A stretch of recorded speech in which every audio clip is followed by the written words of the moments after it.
horrifying and tragic, but that was also true of the terrorist attacks and the mass shootings underlying Force, MP, Crosby, and multiple other decisions that have properly applied Section 230 to claims like these. That's because plaintiffs' claims are aimed squarely in the internet defendant's presentation of third-party content that, according to plaintiffs, radicalized Gendron and led them to commit crimes. To take just one example from page 242 of the record, this is from the Patterson complaint. They allege that the internet defendant's services are defective because they, quote, direct minors to, quote, racist, anti-Semitic, and violence-provoking content.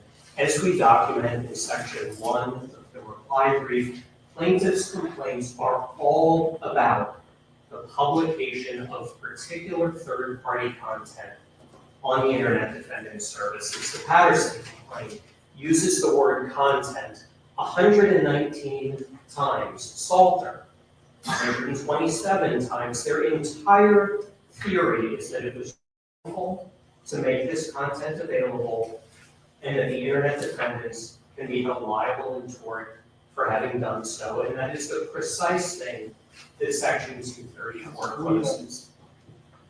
We cut this a little short and get to what the heart of the argument may be, is the Anderson case from the Third Circuit, the recent case of TikTok case, where there was a video of a knockout challenge from TikTok was actually 10-year-old. 230 was denied in that case, the Court of Appeals, Third Circuit. They drew a distinction between first-party speech and third-party speech. And they got that from Moody, the U.S. Supreme Court case.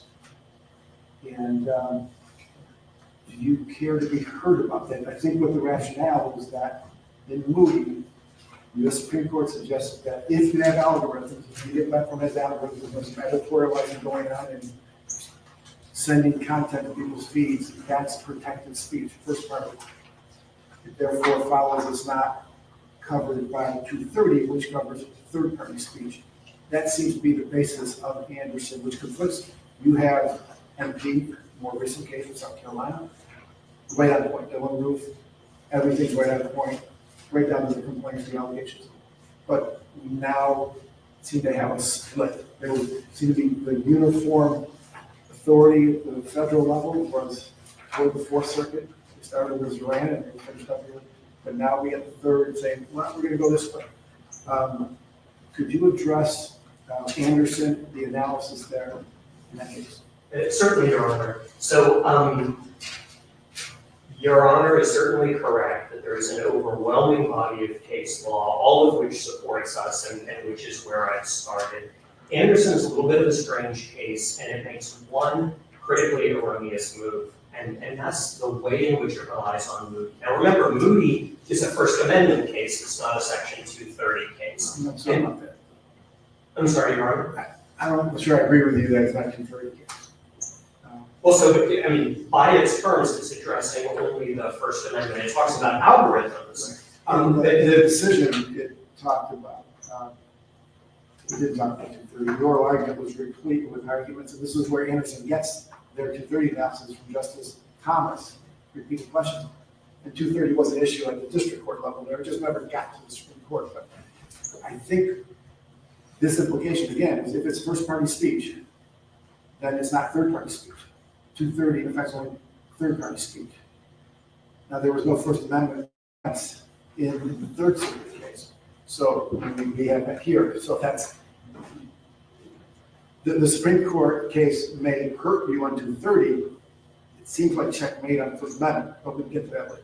So I think that last part is exactly right, and that's the simplest answer to your question. If Anderson is right, and I'll get in a moment to the reason I think that it isn't, if Anderson is right, then we win even more on the First Amendment. If the theory is that it is our speech, that literally the internet defendants are the ones responsible for it, such that they fall out of Section 230, then that is in the heartland of Moody. That's absolutely why the First Amendment applies. Did you think Anderson got it wrong in your view? And so tell us why they got it wrong. So Anderson conflates section 230 and the First Amendment in the following way. It seems to say that if there is First Amendment protection, there cannot be section 230 protection, and that is clearly wrong. Section 230 is different than the First Amendment. In fact, it was enacted for the precise purpose of broadening First Amendment protections. But let me put it a slightly different way. Section 230 protects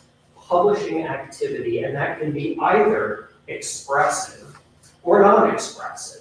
And so Anderson, there's just a basic logical flaw underlying that part of the Anderson decision. But I go back, Your Honor, to where you started with the question. The overwhelming body of case law is to the contrary. And of course, this court looks in the first instance to Schiavone and Mayer, New York's highest court, made absolutely clear that section 230 has exactly the kind of breadth that Anderson seemed not to recognize. So let me point you to one passage in particular in Schiavone that is really critical for plaintiffs' arguments here.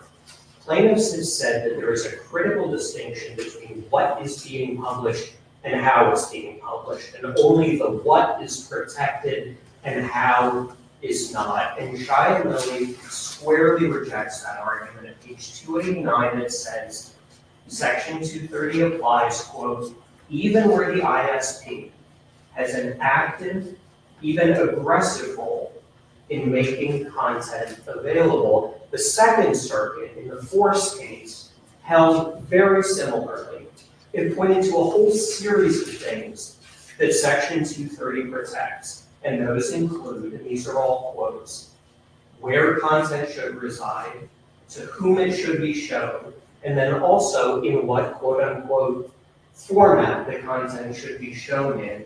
As the MP case put it, acts of arranging content are integral to the function of publishing. Is that a fair characterization of what the algorithm does? Just arranging and sorting? Because it seems to me that we have this element of tailoring to the individual end user. And that's always apart from newspapers and other editorial functions. Is that here what we're doing is we're looking at an individual and saying, this is what we want to give you, particular to you. And that's what makes it different. Is that, or did the court, let me start with the Fourth Circuit in the MP case, did they address it properly? I do think they addressed it properly, Your Honor, and I would just remind the court, pointing to page 31 of our opening brief, there's a long series of cases that have held likewise. The way Force put it is algorithms are a means of arranging and distributing third-party information. That is at the heart of the kind of publishing activity that Schiavone was focused on. And the fact that it's tailored to particular individuals doesn't change that fact. And well, because again, it's still arranging and distributing. It is publishing it to them. And going back, Justice Lindley, to your question, the Supreme Court in Moody thought that falls, and again, that's talking expressly about algorithms, that falls within the heartland of the First Amendment, presenting a curated, individualized, a curated and edited compilation of third-party speech is itself protected speech. That's Moody at 744. So going back to section 230 and the algorithms point, case after case after case has recognized that there is no algorithms exception to the application of section 230, or again, to look at Schiavone. Would you agree that if there is an exception for algorithms, that if we accept Anderson as authority, Anderson says it's first party speech, not third party, we're not entitled to 230. What does that mean for libel cases? Let's say somebody posts something, defamatory on a website, Facebook will promote it, puts it in a feed. All of a sudden, that's editorial. So it's out of 230. There's no 230, and then they get sued by the person who's defamed. And as you know, so there's all sorts of lies being told about all sorts of people. this information, it's random on social media. So somebody lies on social media, it gets picked up by Instagram, Facebook, and it gets promoted. So now it's first party speech. No protection under 230 according to Anderson. The person who's defamed can sue Facebook or Instagram and recover. Because again, there's no First Amendment defense here. You can't, it's not libel is covered by the First Amendment. There's no 230 defense. And then we're right back to where we were when we had Stratmont open, the whole reason for 230 in the first place. In other words, doesn't that open the, wouldn't following Anderson eviscerate the entire purpose of section 230? Could not For agree. definition, for defamation as well. Could not agree more, Your Honor. That understanding of section 230 is flatly incompatible, not just with the prevailing understanding of section 230, but indeed with the very thing that Congress was focused on when it enacted section 230. There's no way to limit it to non-defamation cases. Like, TikTok's not defamation. This is not defamation. The statute, but if you open the door to this first party, third party concept, it covers everything, and then there's one more. I do think it would be a very strange line, Your Honor. I also do want to remind the court that, of course, this issue of first party speech is barely in this case. Plaintiffs have not made an argument along the lines of the one that Your Honor is teasing out. 2 of the 3 plaintiffs didn't even really argue first party speech. And the third, the Patterson complaint, points to things like stickers and music, and obviously that cannot satisfy the Shia-Milley standard of contributing materially to the alleged illegality. I do want to make sure to address one other aspect of the section 230 argument. Plaintiffs have argued essentially that there is a product liability exception to section 230. And I point the court again to our opening brief, pages 28 and 33, where we lay out numerous courts that have rejected exactly that idea. Now, of course, there are lots of other expressed statutory exceptions to section 230. There are exceptions in the statute for intellectual property violations, for federal criminal violations, but Congress didn't write in an exception for product liability, and that's with good reason. If it had, it would have allowed for artful pleading in the language of one of the cases. It would allow you to say, we are going directly after the content that is being published, as the complaints do here, but you can't get at it with section 230 because you've alleged a product liability claim. And I would just again point the court to section 1 of our reply brief. We go through each of the causes of action and show how each of these product liability claims is directly aimed at the publication of particular content. And so just to give you one example, from one of the defective design allegations, the theory is that the designs are, quote, not reasonably safe because they affirmatively connect minor users to racist, anti-Semitic, and violent malefactors. That's in page 243 of the record. Again, you see the product liability claim is directly and squarely aimed at the publication of content, which, again, going to your questions, Justice Lindley, is exactly the thing that Congress was focused on when it enacted section 230. If the court doesn't have further questions on section 230, I wonder if it might make sense for me to move along to the First Amendment. So the simple governing principle here is that tort claims that are aimed at protected speech are unconstitutional. Or put another way, unless speech falls within one of the limited categories that has been carved out from constitutional protection, defamation, libel, incitement, true threats, you can't impose tort liability on that basis.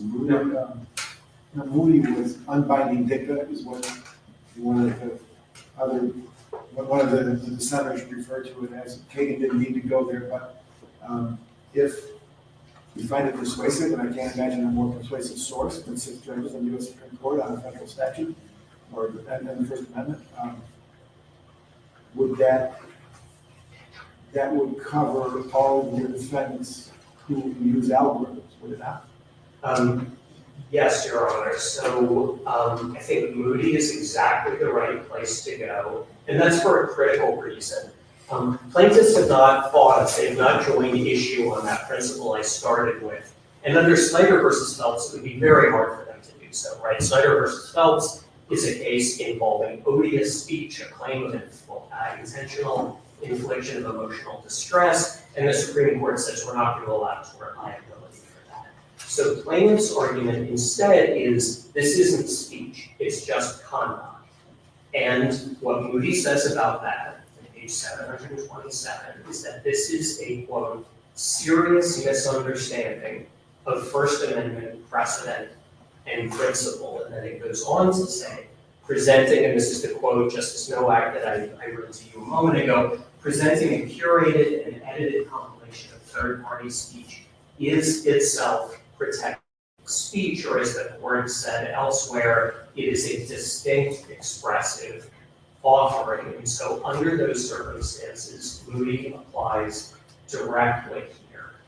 Well, they will argue, your friends here are going to argue soon that the addictive quality of these products is what separates it from Moody, and that this addiction theory wasn't fleshed out there. These products are defectively designed because they do get kids addicted to social media.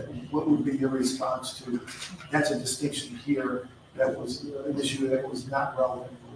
So there is no product liability exception to the First Amendment, of course. I also think that their arguments run into real trouble given the fact that they are content and subject matter and viewpoint focused. Now remember, one of their other arguments is they say this is just a time, place, or manner restriction, and the Supreme Court in the Consolidated Edison case said that the whole doctrine of time, place, and manner assumes that you've got content neutral speech, and that of course is not what we have here. The tort claims are aimed squarely at particular content, particular viewpoints, and so circling back to your question, Your Honor, the notion that there is some addictive quality here, I'm not sure they've even argued that that gets you around the First Amendment, but I'm not sure how it could.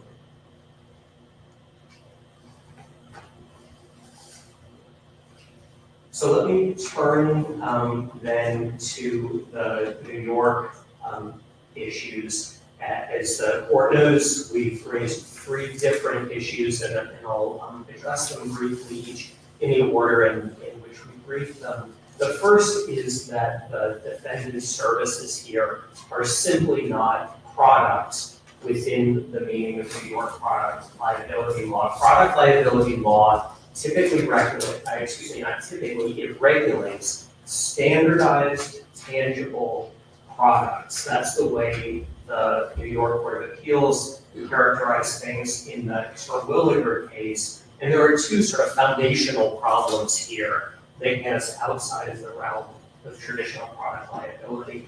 One is that communicating intangible information is not a product, and the second is that services are not products. And here we have both of those things.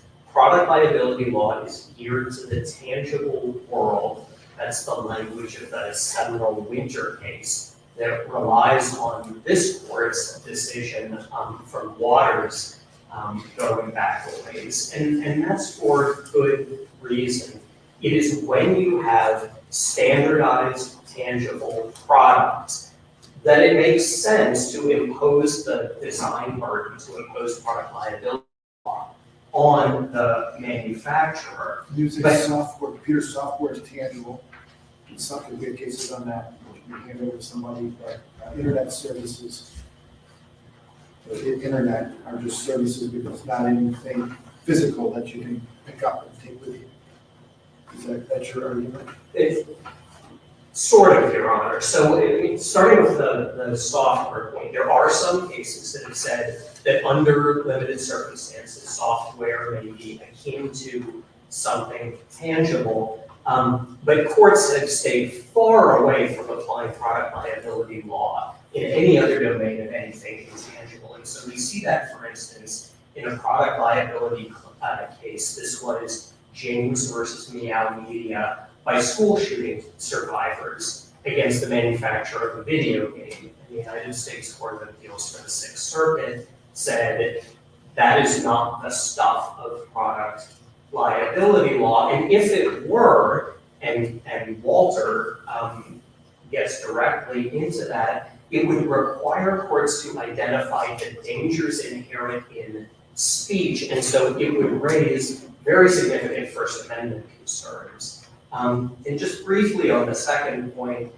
services are not products, again, because they are not standardized. They do not go out into the world in the same standardized way. It is not a industrial Coke oven, for instance, as in the Terwilliger case. It's not a gasket. It's not the gas tank on a Ford Pinto. These services are used and experienced differently by every user. And Justice Nowak, to your point, and the Patterson brief at pages 7 to 8, and the Jones Stanfield brief at page 6 make this clear and acknowledge defendant services tailor the experience based on the user's actions. The way in which I would experience one of these services, or Your Honor would experience these services, or anyone in the courtroom would differ based on what they look at, what their preferences are, whatever else. And that is exactly when product liability law does not apply. To be a product for strict product liability,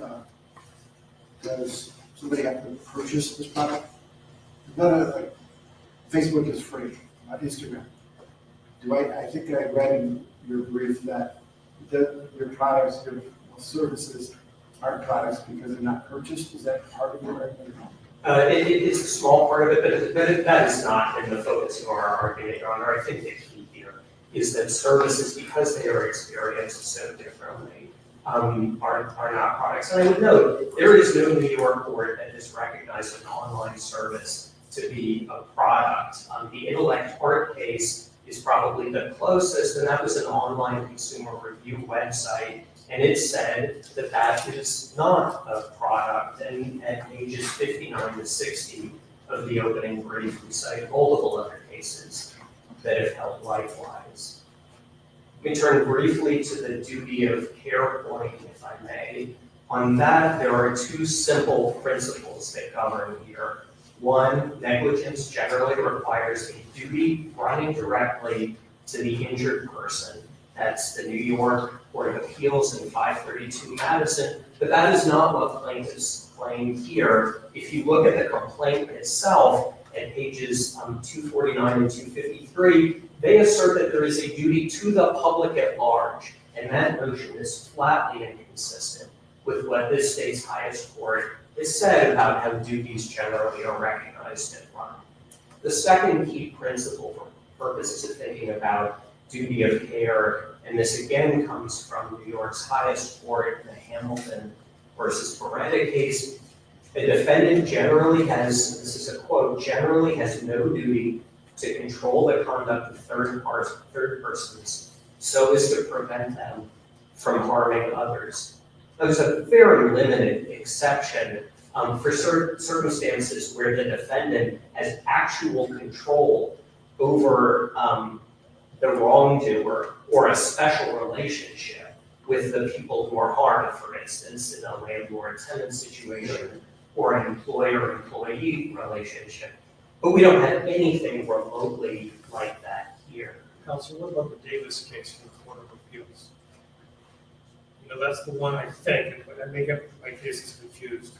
I thought Davis was the situation where the ultimate defendant of the tort actually went into like a urgent care place and ended up getting a drug from that urgent care and then got in an accident and injured a member of the public. That's probably, from my recollection, the broadest duty that the Court of Appeals has recognized. Doesn't that sort of fit here?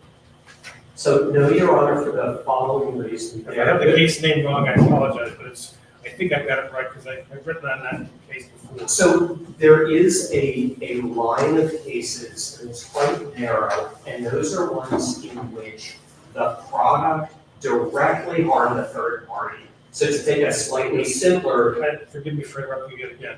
I'm beyond the concept of product liability. I'm looking at the general concept of a duty. Whether or not a duty can be recognized vis-a-vis your client to the people who are injured here and their families. so the case that I was, or the doctrine that I was talking about is a set of cases about duty. And the cases that I have in mind are McLaughlin and C.M. Piccini, which I believe that the decision below cited. And what those cases recognize, again, is a situation where there is direct harm. So the kind of classic case the simple case that I have in mind is that someone uses a defective lawnmower and it shoots out a rock and harms a third-party bystander. And those cases allow actual direct harm by the product to the bystander under that narrow set of circumstances. But of course, that's very, very, very different from what we have here. The product itself did not harm any of the plaintiffs. The service, to be more precise, did not harm any of the plaintiffs. There is the intervening cause, and this obviously moves quickly over to the question of proximate cause, but there is the intervening act of here injury. I think you have a few more minutes if you want to wrap up, please. Sure, so let me just briefly address proximate cause, because I do think the analysis here is quite different from the discussion that your honors were having in the immediately prior case. I would say a couple of things about that. First of all, this court's decision in Alden, which was an intervening act case, recognized that proximate cause can be resolved as a matter of law in a 3211 context, where we are talking about intervening acts. Second, this was a complex causal chain with an extraordinary intervening event. And what courts have said over and over is that there is ordinarily no proximate cause where the intervening, where the injury was caused by intervening criminal acts. The United States Court of Appeals for the Sixth Circuit in the Crosby case, which I alluded to at the outset, and again is one of this panoply of cases that's quite similar to what we have here. There, rather than considering Section 230, there was a federal statute at issue, it looked at the question of proximate cause, and it reached the same conclusion that court after court after court has reached in the context of violent video games or allegations about violent music or other types of content.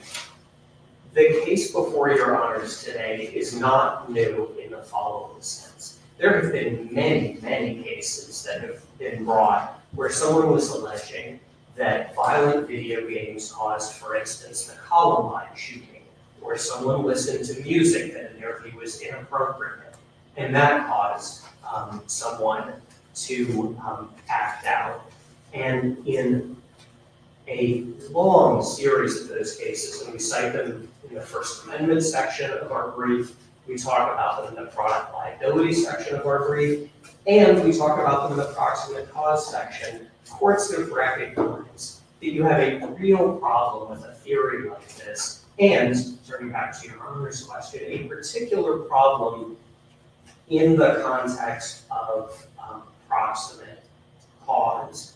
A premeditated murderous rampage is not a foreseeable risk of having a social media service. There are billions on billions of interactions on these services and hundreds of millions of people who use them without going on violent murderous rampages. And we think Crosby or the Sanders case, which involved the Columbine shooting, had things exactly right. Now, those, of course, are applying broader concepts of proximate cause, but New York law in cases like Tennant and Cush have recognized that criminal acts are intervening acts that can be recognized at the 3211 stage and that break the ordinary chain of causation. Thank you, Councilman. Thank you. We'll hear next from Mr. Kaplan.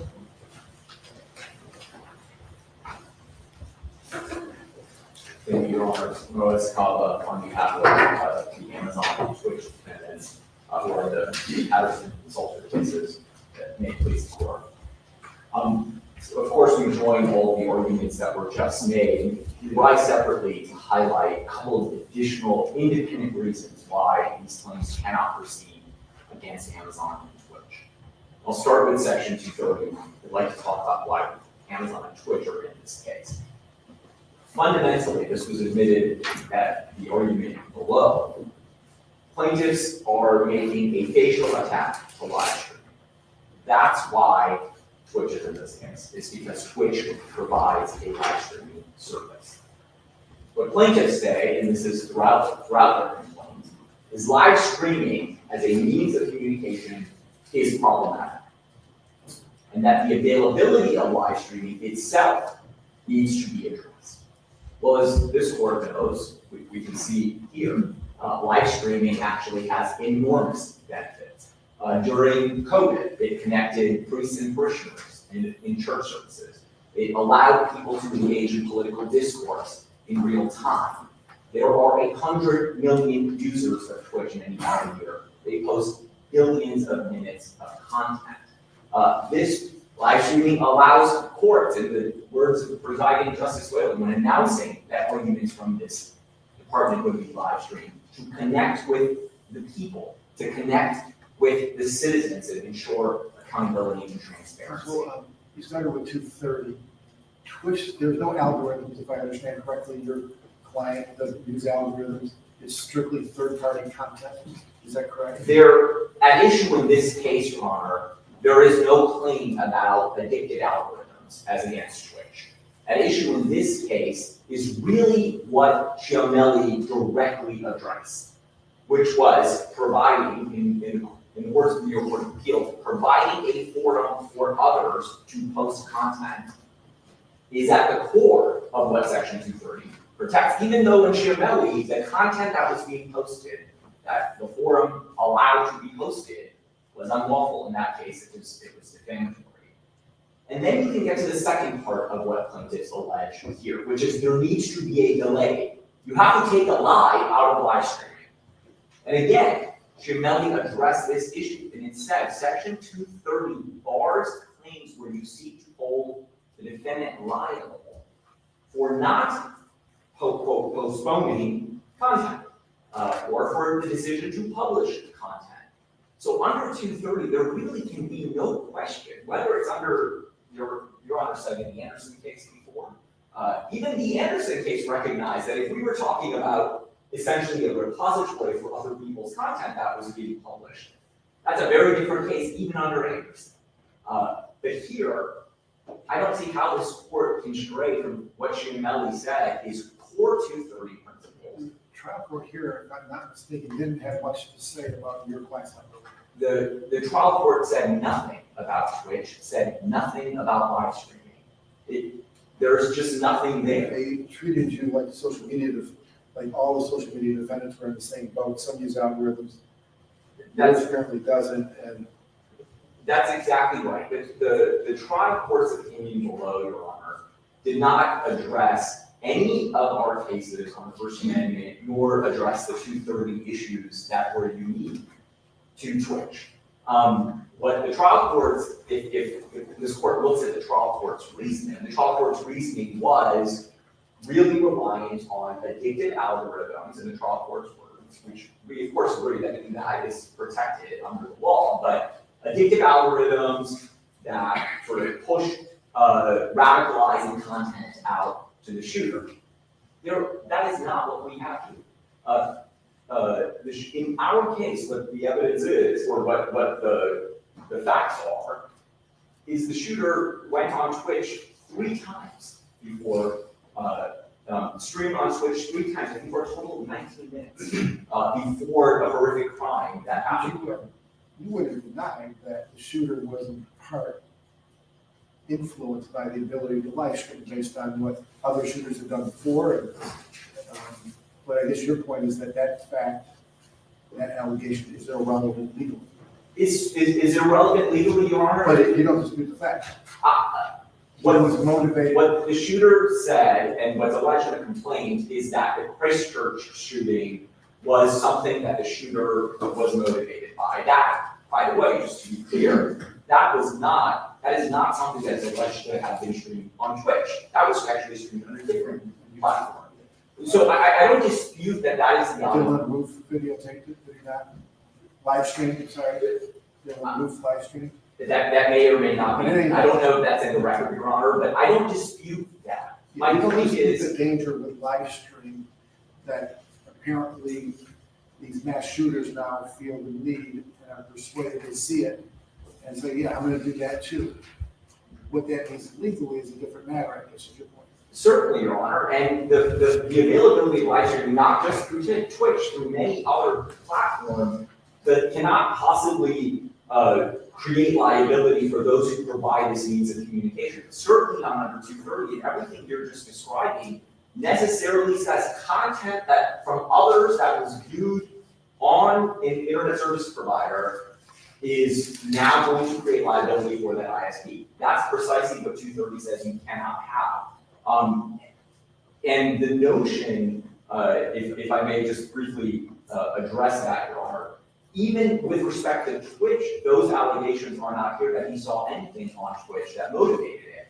But so too, Your Honor, the fact that he had a GoPro camera, that he had a means of recording, for example, you could use that same analogy or that same reasoning to say, well, the fact that he could record this on a camera and others recorded it on. You could have had a friend there with a cell phone recording. He could have had a friend there with his cell phone recording, and he had a car available. There are all of these things that, because he saw it, plaintiffs would say, well, that contributed to the motivation.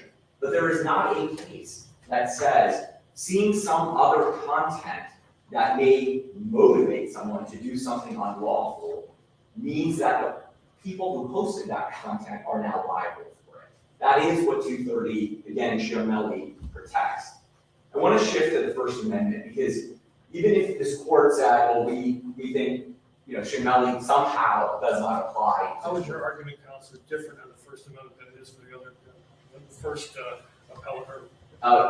It's Looking for something unique vis-a-vis your client. Like Yes, you and- pointed out on live feed, that's different for Twitch. No algorithm, that's different for Twitch. I'm not sure I see anything different vis-a-vis your client on the First Amendment.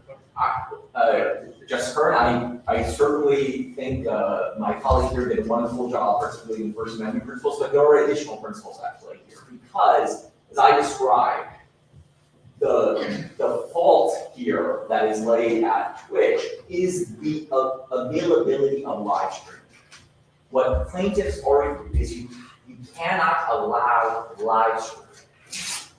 That is foreclosing a medium of communication that the Supreme Court has said is simply impermissible.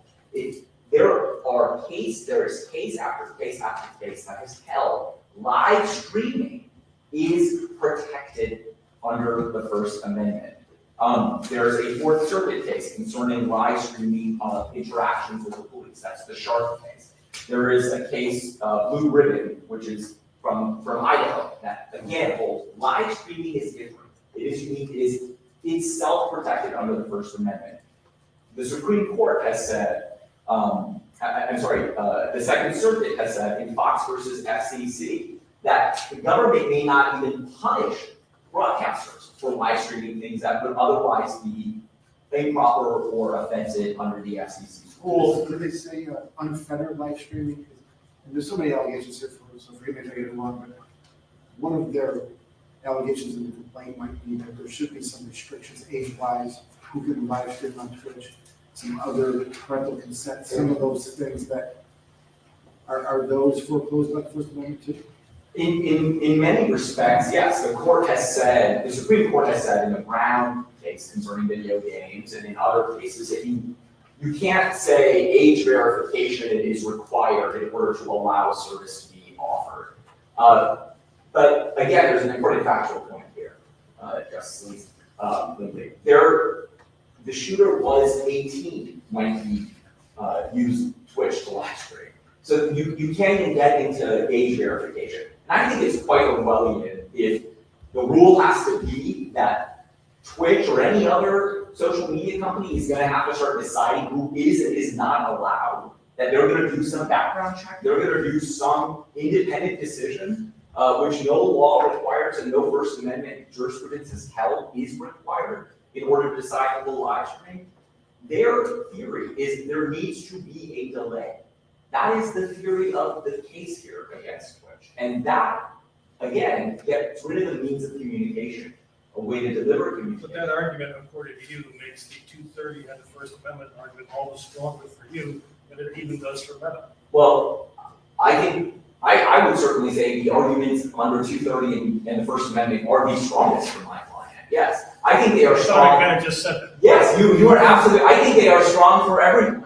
But I think they are strongest for us. They are foreclosing the means of communication, and the basis of liability is providing a forum and not postponing content. Exactly what she wanted It's to a say. misunderstanding. I'm not saying I necessarily agree with you, I'm just giving you my understanding of your argument. Moving then to what I thought was your other unique argument for my benefit, and it might be small potatoes given the other big arguments we have here. But as I understand it, you said that Amazon, there's not enough allegations here to pierce the corporate veil. That's a particularly unique argument for you, so no matter what you would say, Amazon should be dismissed. That's exactly right, and given the hefty other arguments, I'm happy to turn to that. I was focusing on those. I don't need a lot on it, but I just needed to know that that is sort of the unique portion, one unique portion of your argument. That is right. No matter what else happens, there just isn't under, New York law has a pretty searching standard to pierce the corporate veil. There are no arguments, there are no allegations about that in this case that rise to that level, Twitch is its own entity. And again, the trial court actually didn't address the argument at I all. think they recover against Twitch, it's not like they only pay. I mean, Twitch, where we got bought for $1 billion, I mean, there are deep enough pockets. There is certainly no allegation that any recovery would be insufficient if there were to be a recovery against Twitch.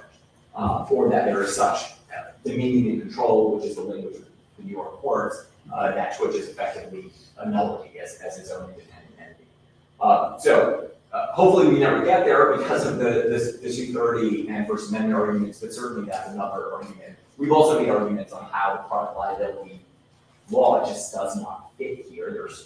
It's not a product, there's no even articulated feasible alternative design other than getting rid of live streaming it as a whole. And of course, live streaming, that is streaming live, functions exactly as intended, which means they're not product liability. It's not inherently dangerous in any way. It's not inherently dangerous and it's not unreasonably dangerous in any event. It could be possibly dangerous at times, but not inherently.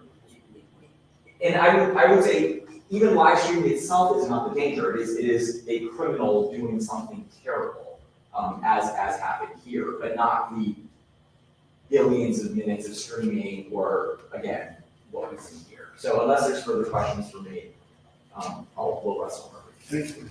Mr. Pelley.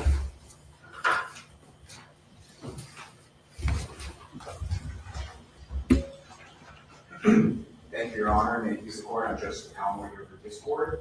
We also incorporate and agree with all of Mr. Shumsky's arguments, and if the court does too, that requires reversal as to Discord. But we do have two specific and independent arguments as to Discord, one on section 230 and one on proximate cause that I'd like to discuss briefly.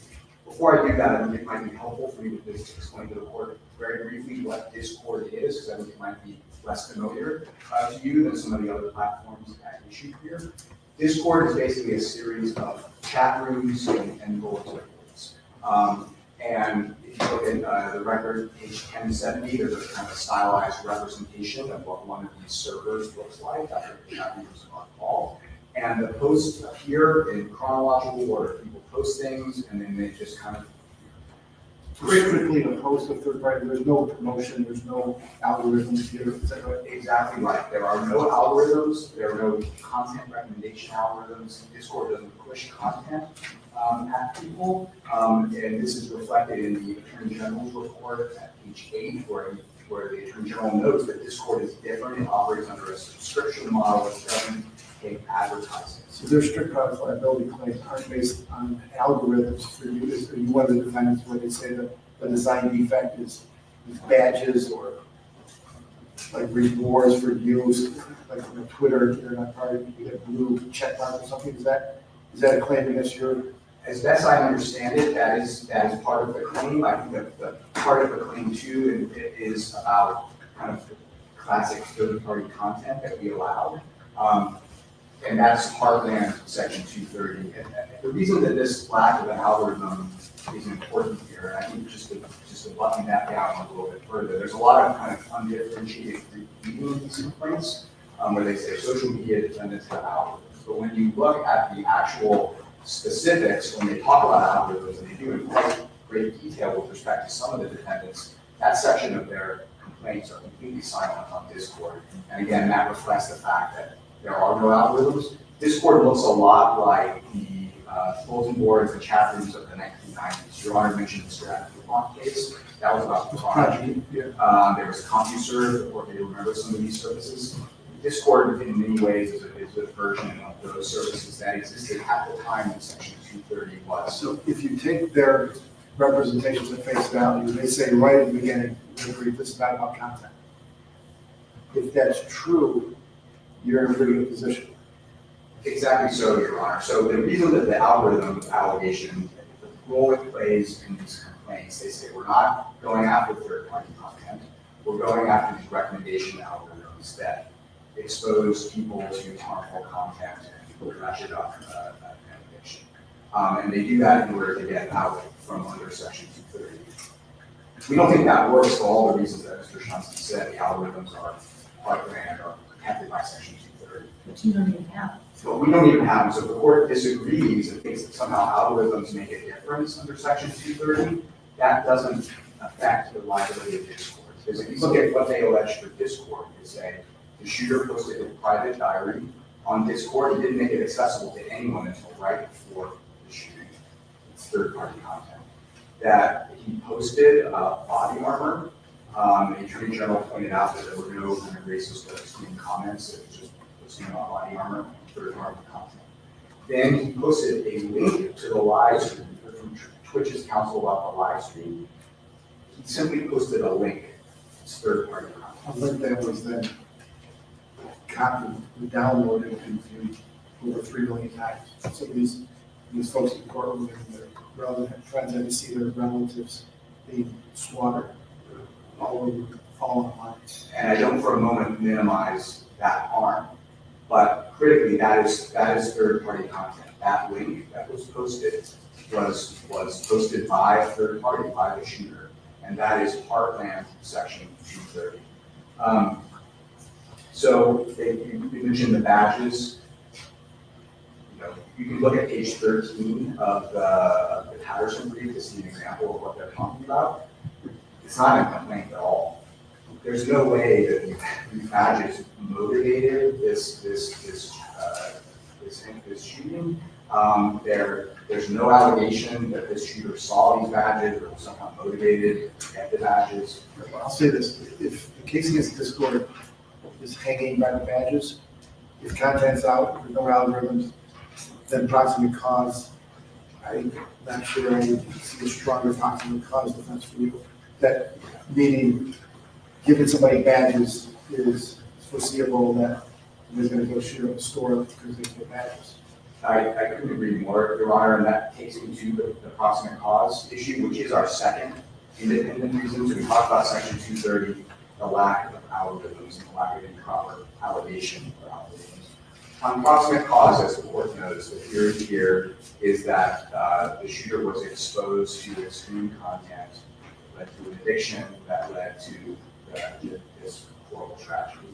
For the reasons that Mr. Shumsky said, the crime itself is an intervening cause under New York law that breaks that chain. We completely agree with that argument. But as to Discord, there's a problem even earlier in the chain, which is that there's no allegation that he was exposed to any of this extreme content on Discord. If you look at the Attorney General's report, and we cite this in our brief, the Attorney General says that he was radicalized on other platforms. If you look at the complaints when they talk about, there's a whole section in the Patterson complaint, that's, record 172 to 174, about the shooter being radicalized on social media platforms. There's no mention of Discord in that section. So again, all they're left with, since they don't have any allegation that he was exposed to any of this content on Discord, is again, they've got badges, they've got the fact that he posted a link to the live stream, that he posted about body armor, that he kept his private diary, kind of like in a Dropbox kind of situation, no one could access it until right before. There's no credible allegation that any of those things caused him to be an extremist or motivated him to engage in this harmful conduct. And on the issue that the court asked about was motivated to engage in the conduct because of the ability to live stream it. Again, Discord didn't live stream it provided a link. But the implications of that theory are really astounding because it would suggest that anytime someone provided a link to media coverage of a crime, and if there was an allegation that the criminal was acted in part because he wanted to get media coverage, that not only would the media company be liable, but anyone who provided a link to the media coverage would also be liable. And proximate cause is really meant to cut off that kind of endless chain of liability. And counsel mentioned the Crosby case from the Sixth Circuit, the MP case from the Fourth Circuit, which is the Dylan Ruth case. In addition to talking about Section 230, has a separate section on proximate cause, where it independently finds a lack of proximate cause there, admittedly under South Carolina law, but in the standards. So for all those reasons, we would ask that the court overrule. Thank you very much. Mr. McCourt?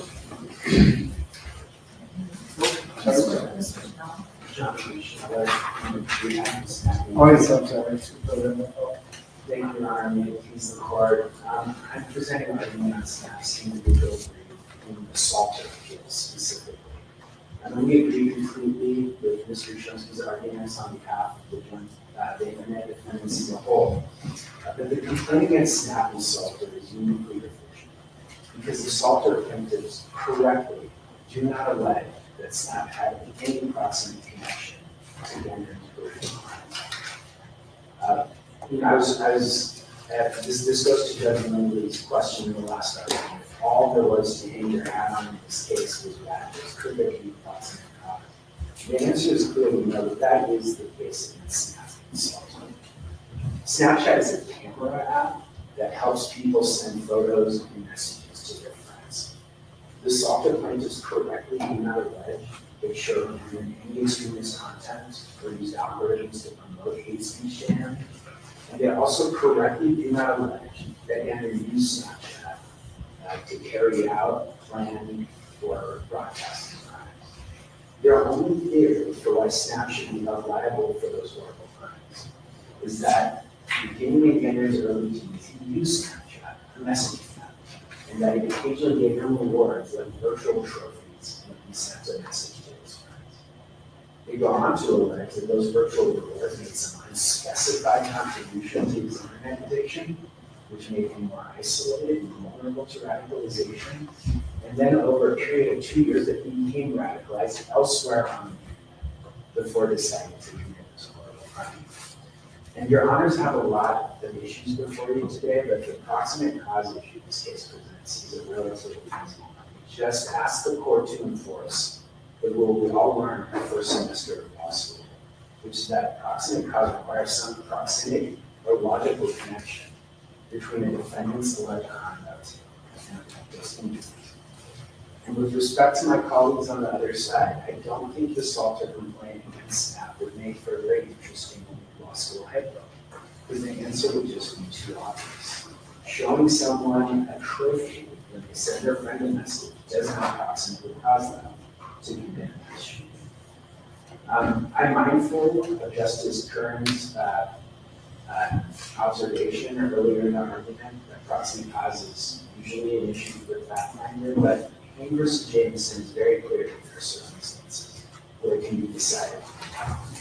And one of those circumstances. We really got to look at PJ Act 2:72 and the cases cited in the commentary after that. There are other cases involving the the intervention of crime, which ever since we became a comparative causation state, in the 70s, whatever it was. I mean, it's a much more difficult argument. The Court of Appeals, to my understanding, has struggled with applying an intervening cause in the comparative causation era. Doesn't mean you can't get it, as our Justice Presiding said earlier. We do have cases that have allowed it on summary judgment, but it's awfully difficult, it seems to me, Counselor, on a 3211, to say in this context that you do not have a cause of action based on the absence of the factors relating to proximate cause. It just strikes me as a very difficult argument to make in this context. A couple of responses, Your Honor. One is this is not really an intervening cause argument. It's not what's An intervening cause argument. This is a harmless risk argument under Kane and a remoteness argument under cases like Storm Weaver and Williams. And I can elaborate on what I mean by that. Because Kane is very clear that you can decide 3211 motions on proximate cause on the pleadings, where the quote from Kane is when the risk created by the original negligence does not the risk that materialized. There's a mismatch between the alleged negligent conduct, and the risk that materialized. And the answer to that test couldn't be easy in this case, whether it's an intervening cause or any other way that we got to this horrible outcome. Showing someone a picture of a mass shooting, of a trophy, counting the number of times they message their friends, does not create a risk of a mass shooting. That is not the risk logically created when you show someone a trophy on a messaging. Especially where it's not like that have any extremist content. And the Salter complaint actually confirms this. I'd like to make the point that paragraph 446 says the risks of these rewards that Snap allegedly gave Gendron are decreased social interaction, decreased academic performance, and a tendency towards it, not violent. So the lead from an image on an app to a mass shooting just violates the risk test that you specified. We're not relying on the intervening cause cases are correct. No court has ever departed from that. We're not relying on the Gendron's independent. Is there any chance I can pin you down to rank your arguments that is 230 your best, followed by First Amendment your best, proximate cause? Any chance I can pin you down and ranking it? Because it seems to me your argument would be I only need to put on one. That's right. And so in this brief, we're only asserting proximate cause. That's not, I mean, we join to arguments. But this brief that I'm arguing on only asserts the proximate cause. That's why we write separately. And I think they're all very strong. But we wrote separately on this issue because this is a unique defect as to Snap, which is that there's no allegation that any student's content was promoted on Snap, and there's also no allegation that it played any role in the shootings itself. There's just an allegation that sometime before the shooting, it showed Mr. Henry a trophy when he messages. I don't have a trial judge's decision in front of me, but as I recollect, and you correct me if I'm wrong, the judge didn't individualize proximate causes to all defendants. It kind of lumped them all in and says too early, 3 to 11. In your view, the court is required to go defendant by defendant and analyze the facts because it might be a different result. And the facts you saw, if anyone can get it in 3 to 11, which is very rare, as Justice Garner said, you might be in a position to, where some other social media defendants are not. You would want us, if we were to get that far, to analyze it for each and every defendant. I think the court would only have to do that if it disagreed with the issue. But if the court disagreed with the joint argument on intervening cause, then yes, that is why we wrote separately. So there's even more extreme, kind of categorically different proximate cause issues with the Salter. It sounds like Mr. Shumke wants us to leave with that. With proximate cause. Yeah, and just dismiss it on that. It sounds like that was his order of preference, but. Well, I certainly wouldn't object to that. I think that the argument Mr. Shumke presented involves case after case over a period of decades, hoping that showing someone content that allegedly incites them to commit a violent crime is not a proximate cause of their intentional violent crime. And I'm not aware of any departure from that case, from that precedent. I think that this is an even more extreme case. And this is even more extreme case because we're not alleged to have shown any contact. We're just alleged to have made partial contributions according to the software practice. To Mr. Barron's affinity to the medium where he was elected for over a period of 2 years or so.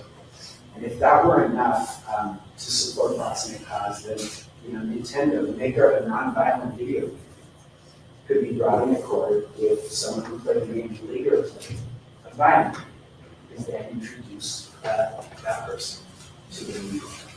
And that's just what we learned in our first year of law school. Proximate cause prohibits as a matter of law. We understand.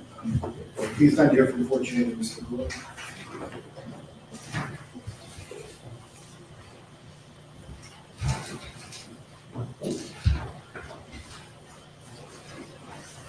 Good morning. I've been here since 10 a.m. No, we've been here a long time. I lost track of time. So I'm Lisa LaFleur, I represent 4chan. It's going to be another one of these 5 cases a week kind of conversations. If you look at the allegations contained about 4chan, I really recommend you do. They're paragraphs 473 to 486. Which complaint we come on? This is something. You'll see the allegations about 4chan are correct. 4chan is a bulletin board, where people can post. It's kind of a village fashion or bulletin board. 4chan doesn't use algorithms, it doesn't push content. It basically allows people to come and post. So 4chan looks the same to anyone who opens it up. It doesn't have, it's not shooting content for anybody. And so you have to go looking for content on this site. And you can do it by looking for different topics. And that There's is, no editorializing going on, there's no feeds. I mean, 4chan, I had never been on 4chan until I got this case. And I mean, ironically, you might be in a better legal position, that the content on 4chan by a factor of 100 is more alarming than the content on any of the other parties who are here. But ironically, you might be in a better legal position because there's no, they are not promoting anything, they're not pushing anything in your face, putting anything in your feed. It's straight up, people want to join there, they join. It's up to their own volition. That would be your argument.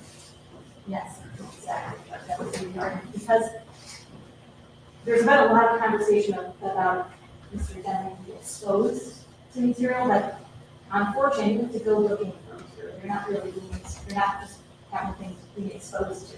You are looking. But this is a true library, you go find your own books, the library is not bringing books to you. Basically. And so if you really look at the allegations of the complaint, look at what's alleged here. And I unfortunately, I think that court below was mistaken in the way that they approached this case. It did not do a case, situation by situation analysis. If you look at what the court says, for example, on page 3 of the decision, defendants' platforms are negligently, defectively, and harmfully designed products that throw gender opposition materials. They're therefore liable for that reason. I would say specifically on page 4 of the decision, plaintiffs contend that defendants' platforms are more than just message boards containing third-party content. I mean, that's exactly what 4chan is. It's a message board containing third-party content. They allege they're sophisticated products designed to be addictive to end users and specifically direct gender for their platforms and postings, results in indoctrination.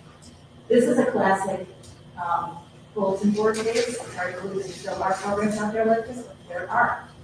So if you are going to extend the liability to a situation like this, it's incredible. It'd be an extraordinarily broad situation.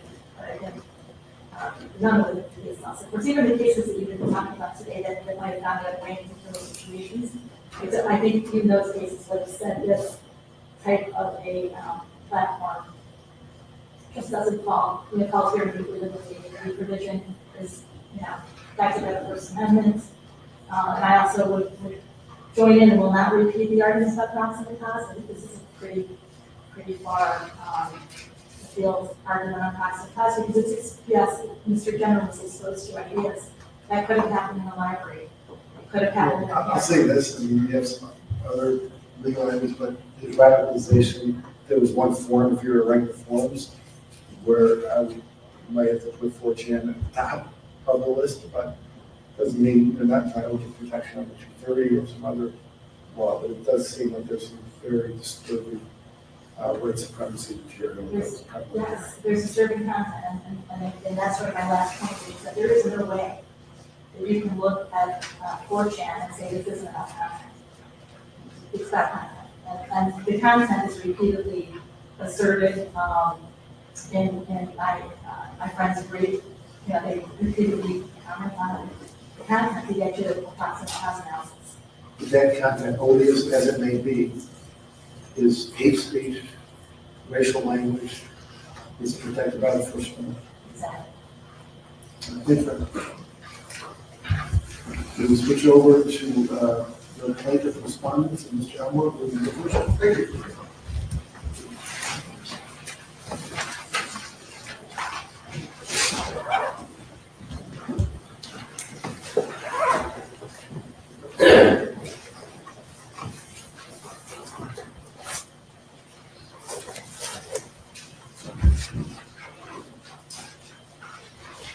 May it please the court. Justice Whitley, Justice Smith, Justice Kern, Justice Bennett, Justice Norman. It's an honor to be here today. My name is John Elmore. I'm county coroner of the law office of John Elmore, PC. Before I was the person to do law firm, the only African-American person to do law firm in the 8th Judicial District. We represent the estate of Hayward Patterson, the estate of Catherine Massey, whose family is here in the courtroom, the estate of Andrew Gantino, the estate of Letitia Rogers, and 2 infants, JP and AM. And we partnered with the Giffords Law Center, partnered with the Matthew Bergman at the Social Media Victims Law Center, and the Joe Bellick Law Firm at bringing this lawsuit. In spirit, we're also representing the residents of the city of Buffalo's east side. The neighborhood surrounding Top Supermarket where this mass shooting occurred in the city of Buffalo. Citizens who to this day are experiencing a collective trauma from the May 14th mass shooting. A community who attended 10 funerals to mourn the dead. A community who knows what, for the grace of God, it could have been me. And a community who knew somebody that was involved or affected by that mass shooting. And a community that was a target of vile hate crime and violence for nothing other than the color of their skin. And this community was traumatized by a juvenile white supremacist who was fueled with hate, radicalized by the social media platforms on the internet. And this impressionable 18-year-old, in his writing, believed in the white inflation theory, the acceleration theory, and he had painted his hatred for people he never met. For people who never did anything to his family or anything against him, based upon algorithm-driven videos, writings, groups that he associated with and was introduced through these platforms that were suing, and those platforms were defendants in this court. We represent people who the shooter wanted to retaliate in a violent way, to plant and sow the seeds for a race war. But there was no retaliation. There were prayers. There was a community that prayed after they buried their dead, that strove to get together and heal each other. This community put their faith in God, and they put their faith in the judicial system. And that's what brings us here today. The community and the families who we represent want to know what happened, why it happened, and to make sure that everybody and every corporate entity that plays any role and responsibility for this mass shooting, whether it's still spiritual trauma, is held responsible. So the community and the family that we represent want to know what tools, what algorithms, what search engines, what other patented products did the social media utilize to force this community or this teenager or influence this teenager to commit this awful mass shooting and cause the loss of life. They want everyone, every individual, every corporate entity to be held responsible, and for this country to be a safer place to live. Because social media addiction is a danger to this community, it's a danger to this nation. We filed this lawsuit by filing 140 page complaint. And the complaint was not based upon speculation, but rather upon credible sources.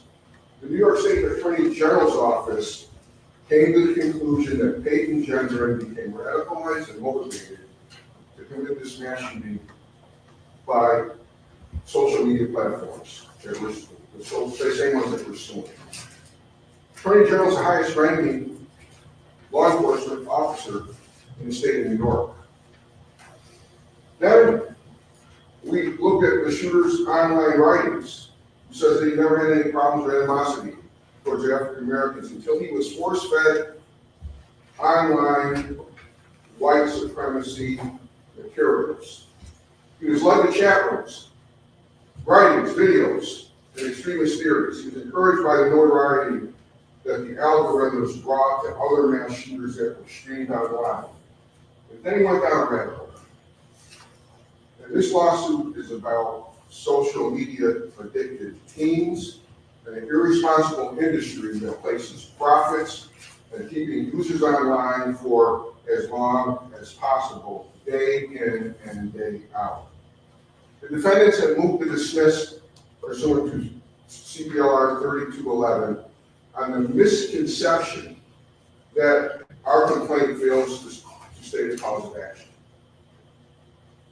There's a very high standard that the defendants must meet in order to have this court dismiss their case this early, at the early stage. And I submit to the court that they're very short of meeting that standard for dismissal.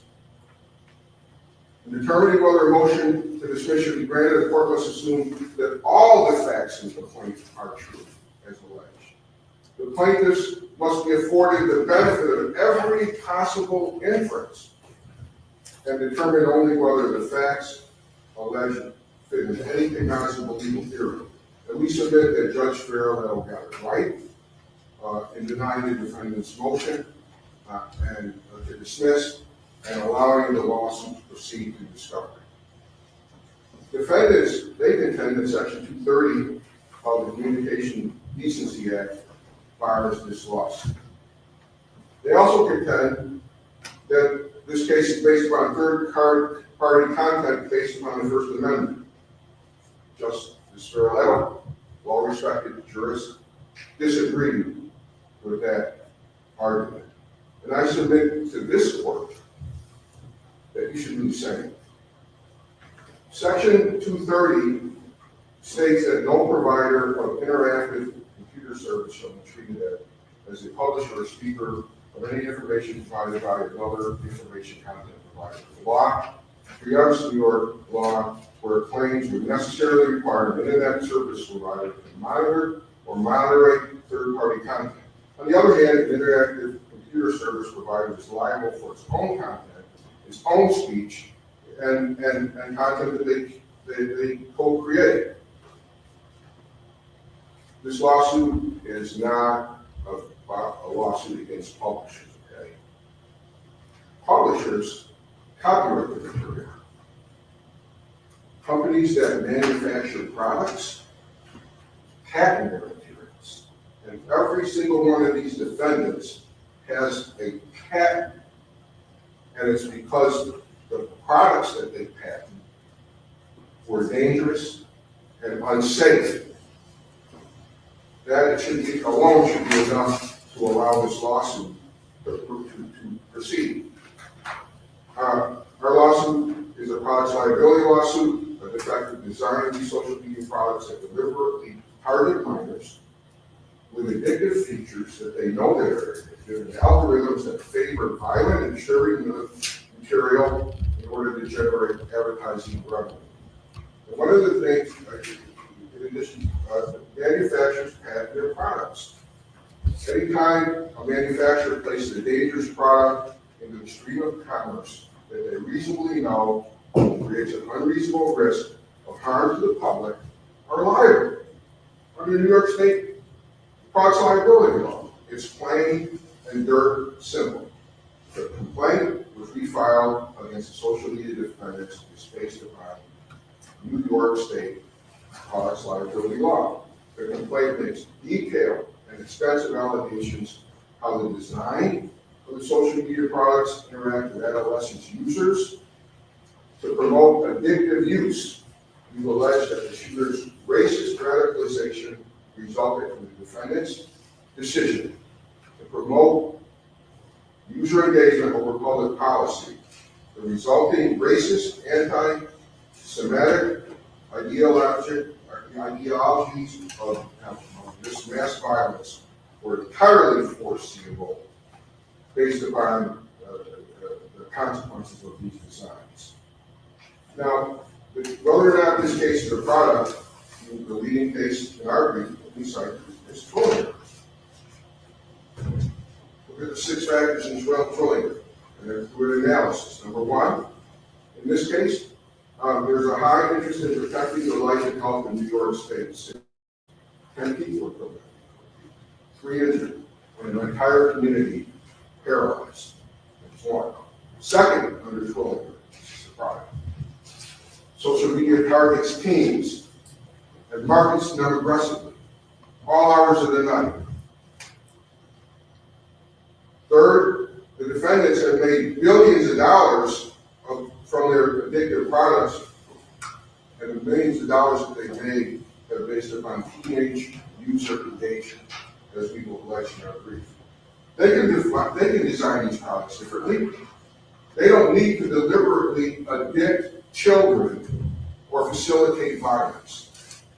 There's a disparity in number 5, applying the Twilliger factors. There's a disparity in the bargaining power between the defendants and the teenage users of these apps.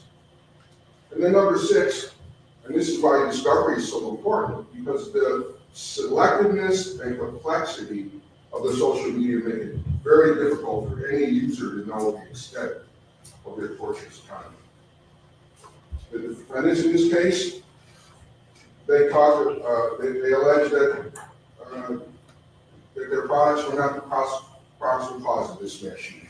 I can tell you that Judge Fioretto was correct when she concluded at this juncture of the litigation that it's much too early to make that determination, and that as a general rule, proximate cause is for the finder of fact.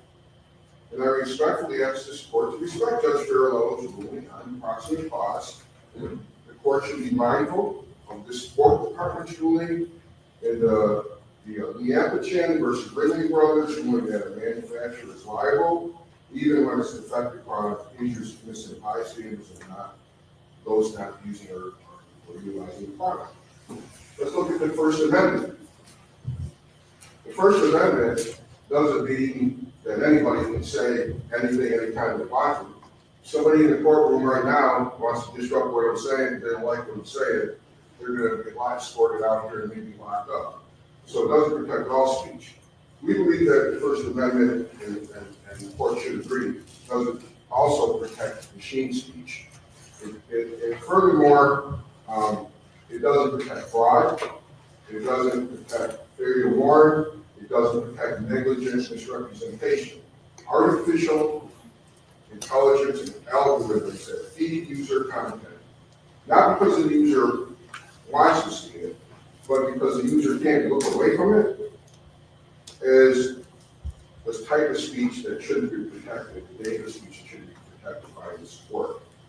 The the algorithms fed users based upon screen time, based upon analytics. And if discovery is allowed to proceed, we'll be able to get more information. This is just at the complaint stage, and there's a high standard in order for courts to dismiss at this stage. The content in this case was designed to be addictive to adolescents, and where hateful content is directed to and creates a knowing danger of harm to adolescents and to the public, then the Fourth Amendment doesn't apply. The First Amendment doesn't apply. And the authority for this in our briefing cited is United States Studios versus Florida. Let me say just a few remarks about each of the defendants, and my colleagues will expound on that a lot more significantly.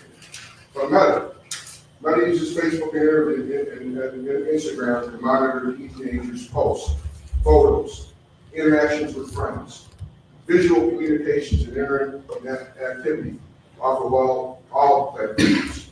They use the data to target young people who they think that are vulnerable. Their endless feeds and notifications ensure that kids are constantly dragged back to the internet, back and forth, all day. They know that it's addictive.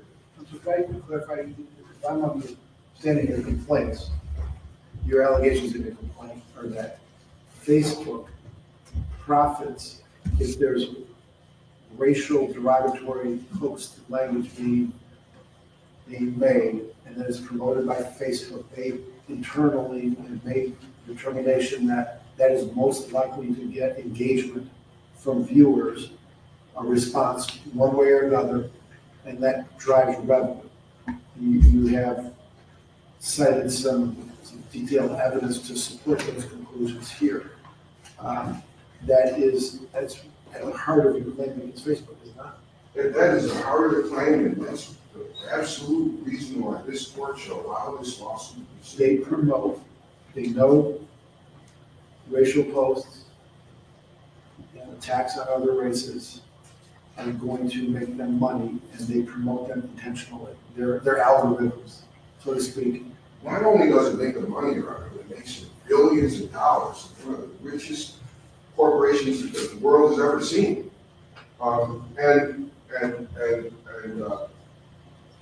Endless feeds, notifications, putting people in groups. There's something called confirmation bias. And when you put people in groups where they're getting these white supremacist theories and these calls for violence and these calls to make a race war, and I think that that's the right thing. That's what happened to Peyton Jenner.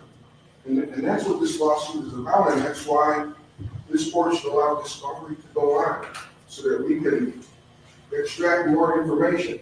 And if we're wrong, right, they'll have an opportunity, Facebook and all the other defendants, to come back before you for summary judgment. But the point is, with Facebook, Meta, Snap, YouTube, Amazon, Reddit, all of these defendants, they are off Discord, 4chan, they are all social media platforms. Are there any of those that you just named that don't use algorithms? Oh, absolutely, Judge. And during the questioning, I think you did a thorough job of it. And my colleagues here will address that in more detail. So that's why I'm trying to streamline it, see if we can put some defendants in one box, algorithms, and the other defendants in another box. Maybe it's not relevant. Okay, well, You know, so for instance, like, I'll just give you briefly on each one of them. Snap, they use algorithms to connect users, and the Snapchat has addictive features which treats reward systems. YouTube, the algorithms send extremist, violent materials to gender that you couldn't look away from. Amazon, okay, this was the one I think that had the most difficulty. And my colleagues will expound on that more than me. But I can say that the live streaming gave the shooter knowledge that it would encourage other mass shootings. And in our complaint, we provided you with some internal documents that indicate that they knew that live streaming would result in mass shootings. so that they knew that would be a dangerous product. And if you look at Amazon, I mean, they collect data, everybody's data. Every time you get on a computer, and how long you're on, and what you look for, and what you search for, and what you buy, they know that, okay? And so with a push of a button, they could screen users that are potentially dangerous. And they could have time delay features if adapted to make that product safer. They could shut live streaming of violent behavior down immediately once it gets there. And so they have the data and the ability to screen users and not sell products to dangerous people. How about Discord? Discord. If you want to. Discord, okay, let's talk about Discord. Discord's design lets the users create services and chat rooms that are completely private. So private that even their own employees can't access them. And so deliberately designed it so that they can't even enforce community guidelines in terms of service. And as a result, Discord has been an ideal platform that violent hate groups use to recruit new members. So sometimes they can't even see what's going on. There's defects there, but there's no algorithm. That's right, we'll concede. And then, you know, 4chan, they don't require users to register. And they set posts anonymous by default. They also auto-delete politically incorrect board after 72 hours, so that the users, they can secretly do what they want to do and say what they want to do without any oversight and know that it will be hidden from legal scrutiny, okay? And so that's a dangerous product that's placed in the stream of commerce, which people are getting hurt. And so With no algorithms interacting. that's correct. So, you know, I don't know if there could be any more questions, but in conclusion. I do have a question, Mr. Elmore. Oh, sure, well, thanks. I want to make sure that the premise of this discussion of algorithms is accurate. It seems to me that the understanding is that the plaintiffs are alleging that those defendants with using algorithms are in a category unto themselves. That's right. Is it fair to say then that you think that your arguments against those defendants with algorithms is stronger vis-a-vis Section 230? We believe that they're all strong. We believe this is strong, that everybody should be kept in, but that's our strongest argument. I won't debate that. That's what I'm just trying to understand. Why are we dividing defendants who have algorithms and one that do not? It's because the contentions of the plaintiffs is the argument seems to be stronger that an algorithm is more akin to a product as opposed to an idea. That's how I understand your argument. So before you sat down, I want to make sure that I understood it, and if I don't, please let me know. No, thank you for bringing that point up. Yeah. And the reason I was trying to find out which algorithm allegations were made, because under Booty, there might be First Amendment protection for that, which is a separate issue. So we're just trying to clarify what the allegations are against which defendants. I think we've done that. So if you have some closing remarks, you can get it. And as in our planning, my co-counsel also agreed to discuss that a little bit more. So, Your Honor, in conclusion, let me say that the United States is a very dangerous place because of social media platforms. And those social media platforms that we've sued. Data is extracted from unknowing adolescents. Extreme hateful content is force-fed in a way to maximize user engagement and profits, regardless of the danger that it creates and the burdens that it has on users. 10 people were killed, 3 injured in the community, traumatized and paralyzed by the May 14th shooting, which still the case. The mass shooting never would have happened, but for the shooter's addictions for social media. The families that represent the community deserves accountability for what happened. And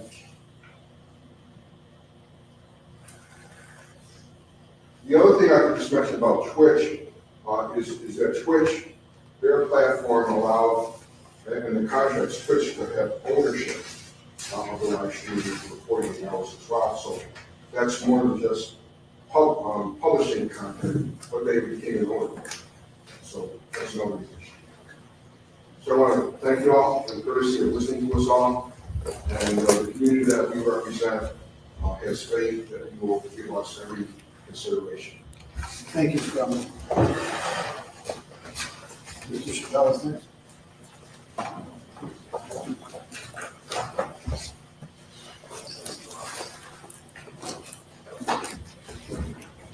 Good afternoon, Your Honors. May it please the court. My name is Glenn Chappell. I'm with Tico Zavardi LLP. I represent the plaintiffs in Jones and Harris Sandfield matters. So I'll be addressing the arguments raised by YouTube and Reddit in their appeals in those cases. Your Honors, this case is not about ideas or expression or a service connecting people together. That is a characterization of our cases that is not faithful to the facts alleged in our complaints. A fair reading of our complaints shows that our case is fundamentally about the isolation, obsession, lack of impulse control, and desensitization resulting from neurological and psychological trauma inflicted on a teenager's brain by a highly addictive social media product. And that distinction is crucial because whether you're talking about our product liability causes of action or the federal defenses that YouTube and Reddit have raised, the law allows us to hold them accountable for their dangerous design choices. Time permitting, I'd like to talk about three things today, Your Honors. First, Section 230, then the First Amendment, and then the merits of the cause of action themselves.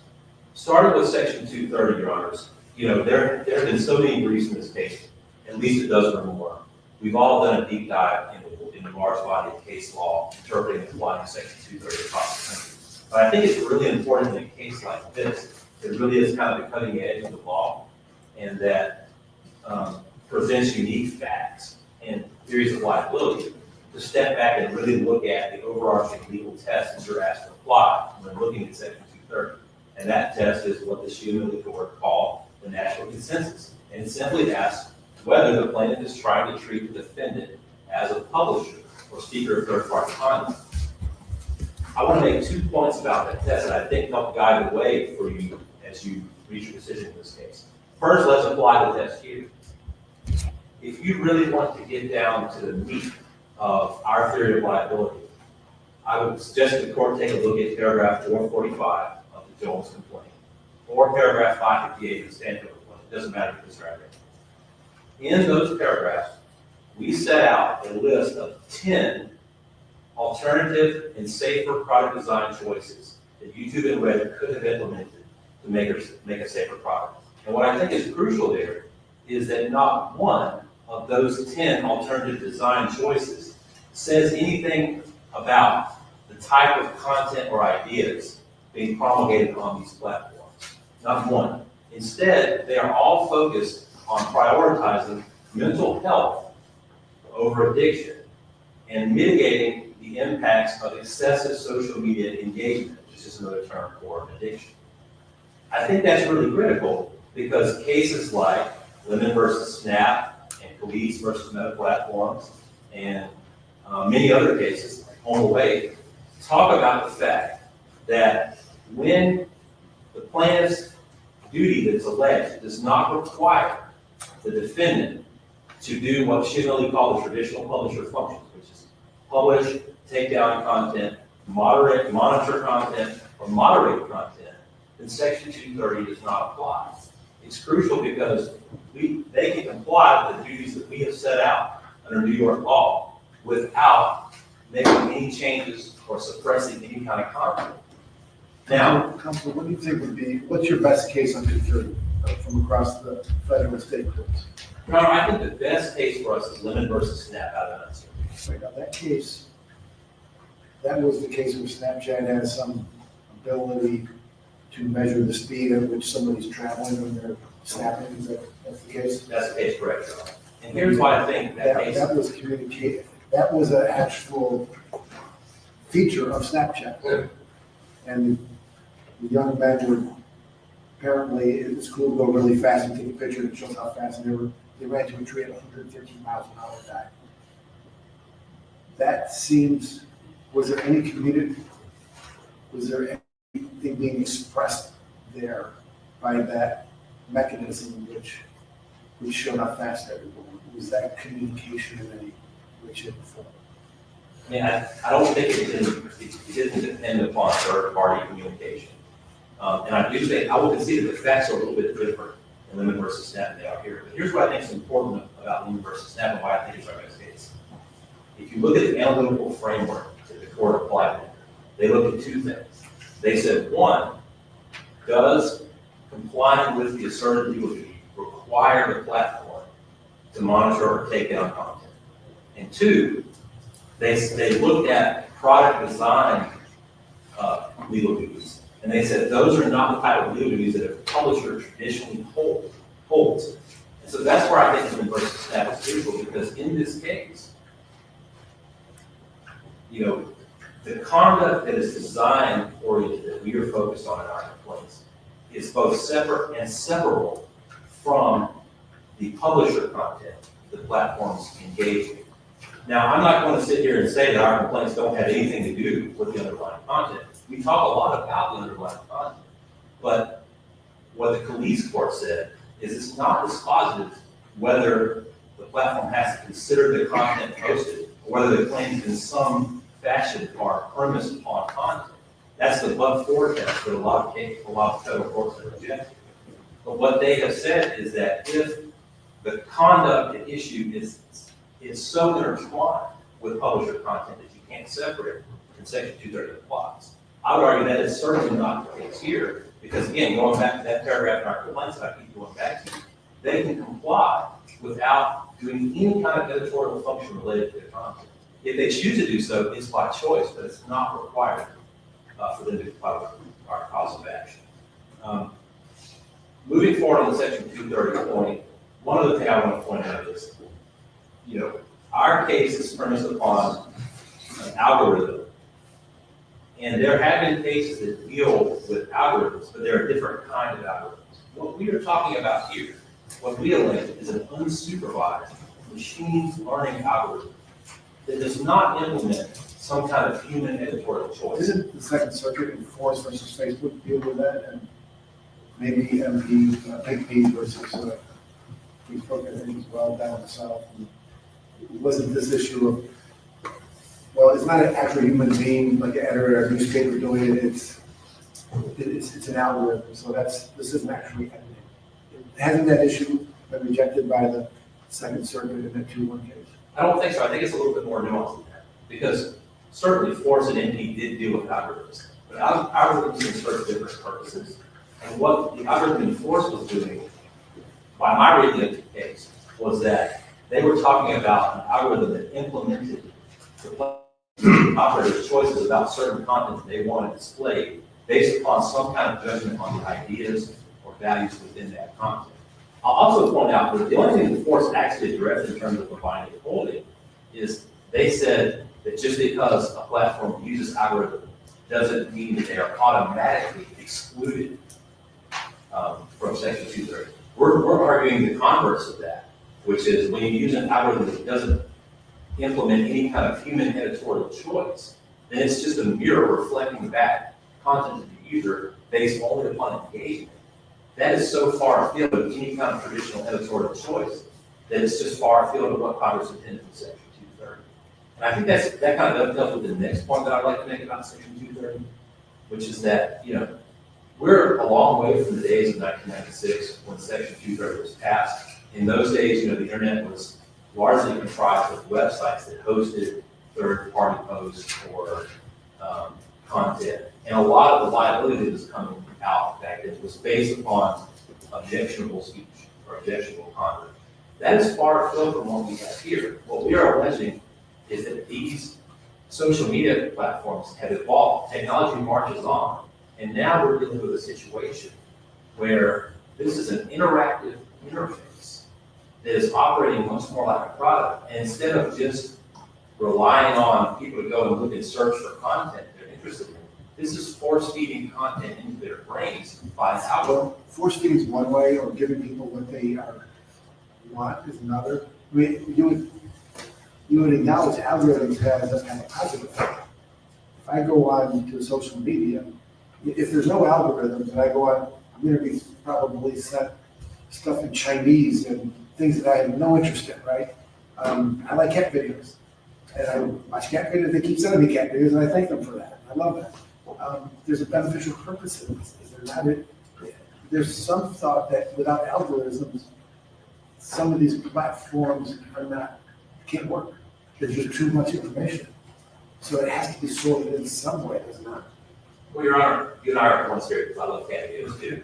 But what I want to say there is that algorithms can have some good, and we're not saying that all aspects of algorithms are harmful or should be, you could be able to sue based on any kind of algorithmic function. I think the Moody court foreclosed that, and I'll get to the decision soon. But I think what we're saying here is a much narrower point, that when an algorithm is designed to foster addiction, and the harms resulting from that type of addictive mechanism are known, then Section 230 does not apply. And I think you can reach that decision with a pretty narrow holding. You don't need to go back and rewrite the case law on Section 230.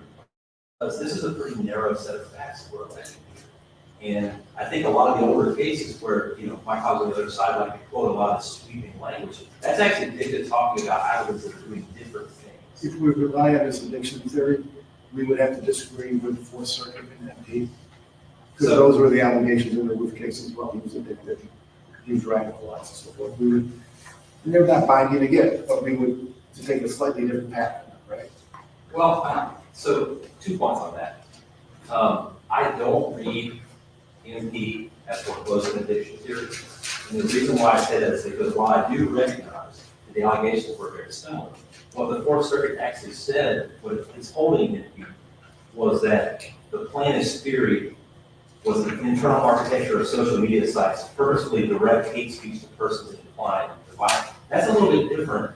That's just saying you were exposed to hate speech. Those allegations were in the complaint, and the complaint was dismissed. But I guess it wasn't addressed why it was dismissed. All right, your next point is what? You wanted to address something else, and I interrupted you. I think I'm sorry. Oh, that's okay. I think, so just, if that's the first one on MP, can I just say one more thing on MP? Sure. I do think that the Fourth Circuit Section 230 test is a little bit broader than what the Humility Court says the national consensus. And I just want to quote a quick line from it. The Fourth Circuit said, under our precedent, a claim treats the defendant as the publisher or speaker of any information under Section 230C1. If the claim, quote, bases the defendant's liability on the disseminating of information to third parties. This is the most recent Fourth Circuit? It is, yes. Are they saying it's around there? I don't have the case in front of me, I only asked because in Humility, they cite that Fourth Circuit case of Zoran. And that's the case where in Anderson, the concurring judge says Zoran is wrong and everyone's wrong to be following it. But our Court of Appeals has followed Zoran, and we have to do what they say. Well, I don't believe that this quote was referring to Zoran. I think what this was saying is, they're saying that I read this to say that any time the claims are based at all on third-party content in Section 230 applies. But again, I think that is the but-for test that many other courts across the country have rejected. So I do think the Fourth Circuit's test is a little bit broader. Just a couple more points on Section 230. Again, I just want to point out that prior cases are not super helpful because, in my view, this is the first time that we're talking about a content agnostic algorithm.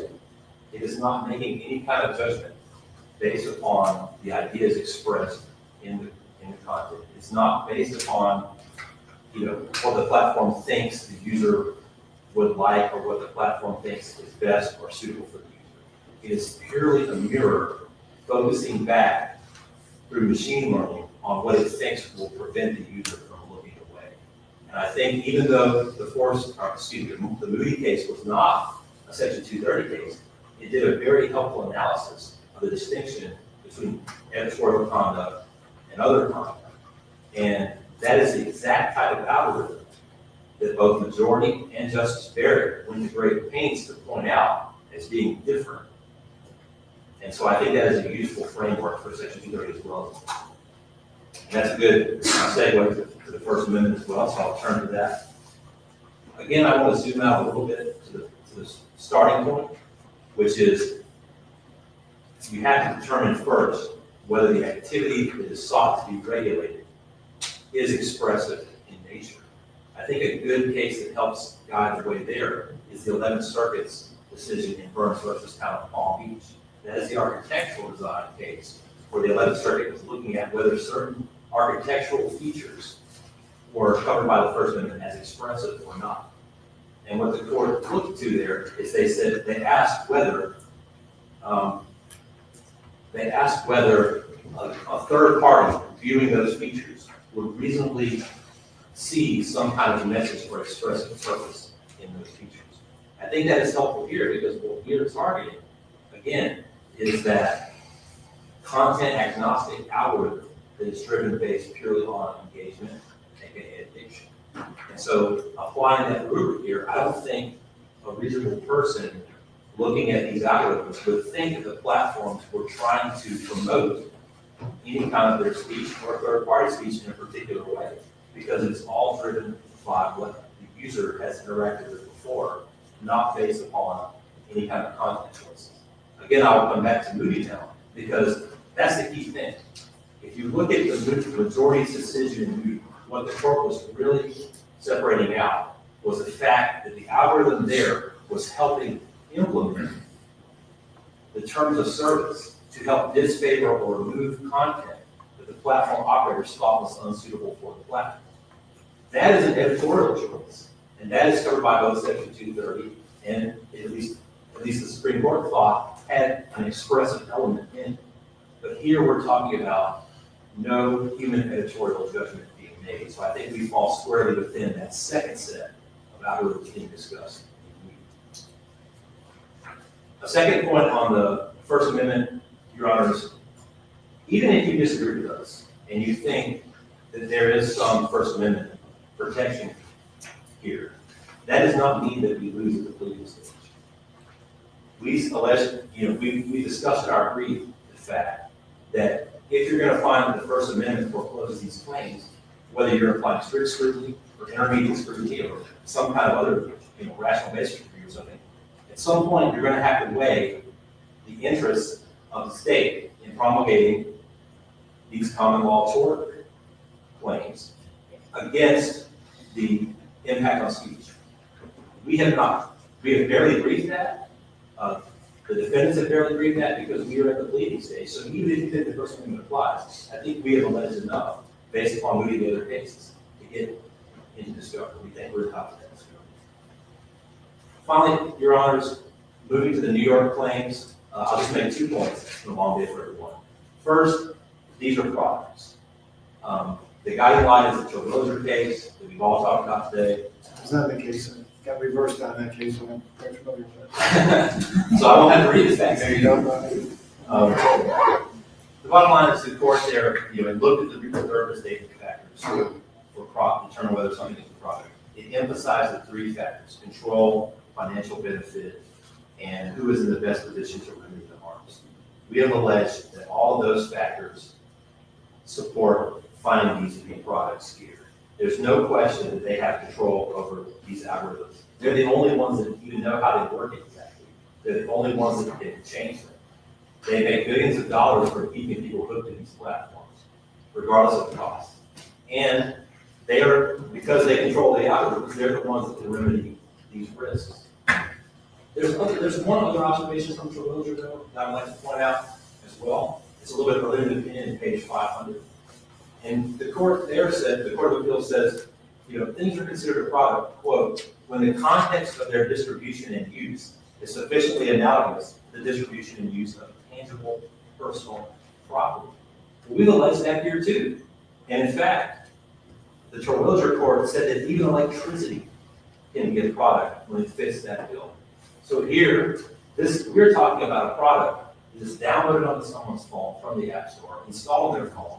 It has a unique interface, has a unique appearance. People interact with it, they swipe it, they click it, they scroll it, and they carry it with them. It's portable.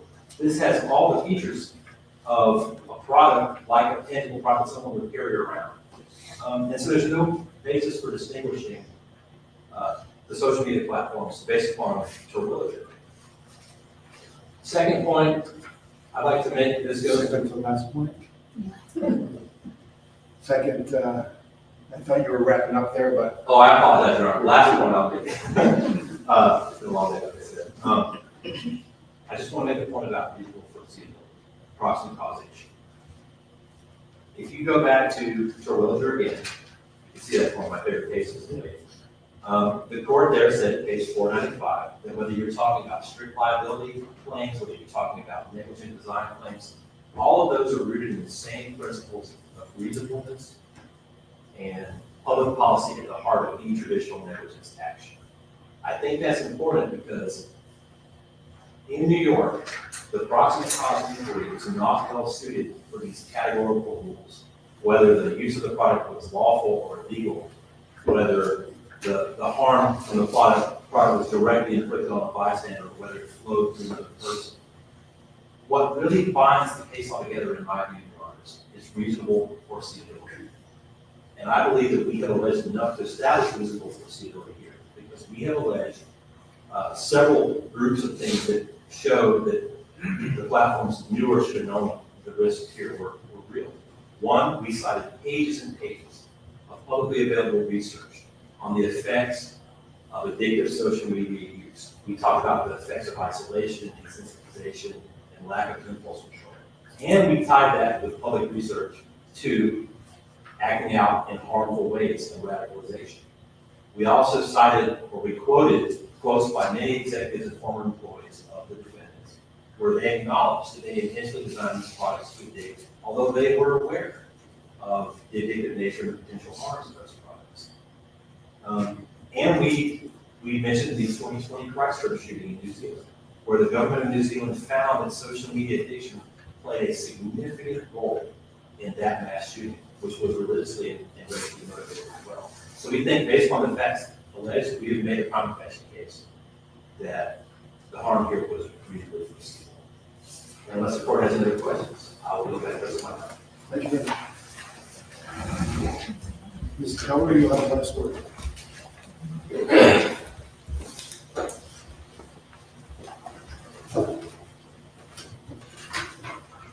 Thank you, Your Honors. My name is Amy Miller, and I'm alongside from the law firm Tom Levitt, and alongside Connors LLP and from law, privileged of representing the 12 families in Salton Manor. The motion court, Judge Carletto, correctly found that under the liberal notice pleading standards of the state of New York, plaintiffs can hold social media companies accountable for the consequences of creating, distributing, and profiting from products that they may be dangerous and effective.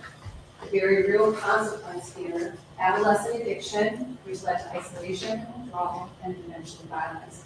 And the consequences, unfortunately, were foreseeable because they had happened before. Although this case concerns some of the most vile content you would see online, the case is not about that content because we are not asking the defendants to take down their content. All we are asking the defendants is they stop shoving it in the faces of the American youth. And it's important to remember that as we're on the doorstep of new technology of generative artificial intelligence, it's important that we apply the principles of product liability law that have existed in the state of New York for years to achieve the governmental interest of protecting citizens from foreseeable yet senseless violence. Now, I want to get into a couple of things briefly because my colleagues have done such an excellent job of covering the waterfront. Fundamentally, Your Honors, this is what happens when you move fast and break things, as Meta's founder famously told his employees to do. Our perspective, Your Honor, like Mr. Chappell was talking about, is that the algorithms we are addressing in our complaint for many of the social media companies are content agnostic. What they're doing is they're promoting time spent on defendants' applications, on defendants' products to make a profit. It just so happens that the content that's being pushed is that content which is tied to white supremacy. Let me quote to a paragraph from our complaint. To be clear, this is paragraph 172. Social media defendants designed and operated their platforms with a common goal, to keep a user's attention as long as possible to maximize profits. Addiction by design is unnecessary for the operation of social media apps, but addiction fuels usage and profits. And we know this, Your Honor, we know that this is content agnostic based upon testimony before Congress and based upon what whistleblowers have said through their testimony and through what they revealed in books, as well as articles that they've written, that it is content is agnostic unless they are now telling everyone that they actually want to promote white supremacist content, which we don't believe that they do. Some of their employees have compared it to a slot machine, as paragraph 192 from our complaint, and some have also said it's akin to policing.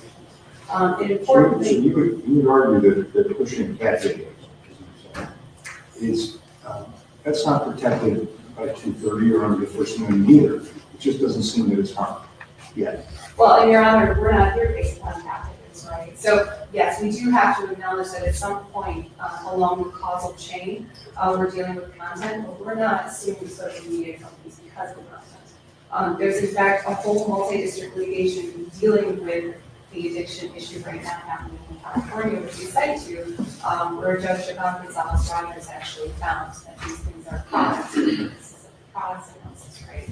But for purposes of what we're talking about here today, we're not talking about cat videos, although we all agree that they are adorable.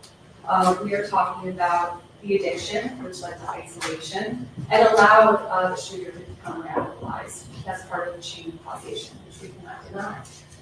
Now, because we are talking about content agnostic algorithms, that means that we're not talking about speech. We're not trying to regulate speech. We're trying to say, hey, you should have designed your products to be safer. If you had not created this spiral of addiction, the shooter wouldn't have been locked up in his room all day looking at social media. And we talk about, we have many allegations in our complaint, many different paragraphs, where we talk about the negative mental effects that social media addiction causes and how it can lead to isolation, how it can lead to negative thoughts. For some people, it leads to suicidal ideation. In fact, the shooter said that he was considering taking his own life. He just instead took the lives of other people. So we're not talking about speech. We're talking about something instead that is content neutral, time, place, manner restrictions, like my colleague was talking about. And he went through many of those. The other one I just want to touch upon is that the plaintiffs in Salter had also sued Twitch and also sued Amazon. And we are not saying that live streaming needs to go away. In fact, I think my colleagues right now are watching this video online, which is, you can use live streaming to do that. What we are saying is that a time delay is okay, especially when you're dealing with individuals who are motivated by other mass shooters who had used live streaming services. Paragraph 262, Gentleman said he was motivated because he could live stream the attack. Paragraph 264, live streaming the attack gave him confidence and motivation to actually carry out the attack. And we cite several cases, FCC versus Pacific Found. If you have the unique nature of broadcasting, which is pervasive and accessible to children, can justify a special treatment and regulation. Action for Children's Television versus FCC, you can limit the hours of indecent programming. In FCC versus Fox Television's video, a time delay is not unconstitutional. You just have to provide the defendants with prior notice, right, so that they can accomplish that. So I just wanted to touch upon those issues, and my colleagues have done an excellent job of the other First Amendment issues, unless there are questions about the First Amendment, in which case I can move on to Section 230. Okay, and then Section 230, again, we know that platforms are treated as publishers or speakers for third-party content, and if the platform removes any offensive content, they are immune from liability. Sure. But they could still be liable for their own content, and that's where this Anderson versus TikTok decision from the Third Circuit comes in. Now, we aren't going that far, Your Honor, because what we are saying again is because this is content agnostic, it's actually not touching upon the Anderson case. But if you follow Anderson, you get to the same result. What we are talking about here is that the actions that the defendants took doesn't make them liable as publishers or speakers. We are trying to find the defendants accountable for their roles in designing, manufacturing, engineering, and disseminating the defective products. The defect here is giving people what you think they might want to watch and see. Not necessarily so, Your Honor. The defect here is maximizing the amount of time people spend on the products. It doesn't matter, actually. We assume that these computers are all going sentient beings who can peer into your brain to figure out what you really like, as if a librarian could recommend a book to you. It's So actually, they don't care whether you like it or whether you hate it. It's What- just, are you watching? yes, exactly. What it's doing is it's trying to figure out what you're gonna watch the most of, right? What happens is it tends to steer people into things that become more and more radicalized, because that, for most people, is what completes the dopamine loop, especially for young people, who are most receptive to, videos that involve violence or videos that prey upon their impulsive behavior. Counselor, just so that I have, maybe it's gonna be late in the day, maybe I'm missing it. But Anderson talks about first-party speech and then third-party speech. Yes, If I understand your argument correctly, you're saying that you're in need of one of those, that you're non-party, that you're non-party, non-speech, so to speak. You're in a totally different category, such that the only thing that you're complaining about in this case, vis-a-vis the social media defendants, is their use of an algorithm that makes people keep going back to that particular information, whatever it may be. So when you veer them to the idea of radicalization, that means to me radicalization to something that's content violent. sure. So that's to me where you kind of go off the track. But if you're saying solely that the attack here, the complaint, is on the fact that they have an algorithm that repeats the feed, whatever the content may be, then your clients are no different than anybody else in the country that could sue for the same thing. Do I have that right? Well, but Your Honor, we are not here suing. There are no other people here suing for something. We have individuals here who are suing because gender became addicted to the content. Gender became addicted to the products. It made them isolated, and yes, it did make them vulnerable down the line to this other stuff. That is part of the chain of causation. But defendants themselves are not publishers or speakers under our rubric.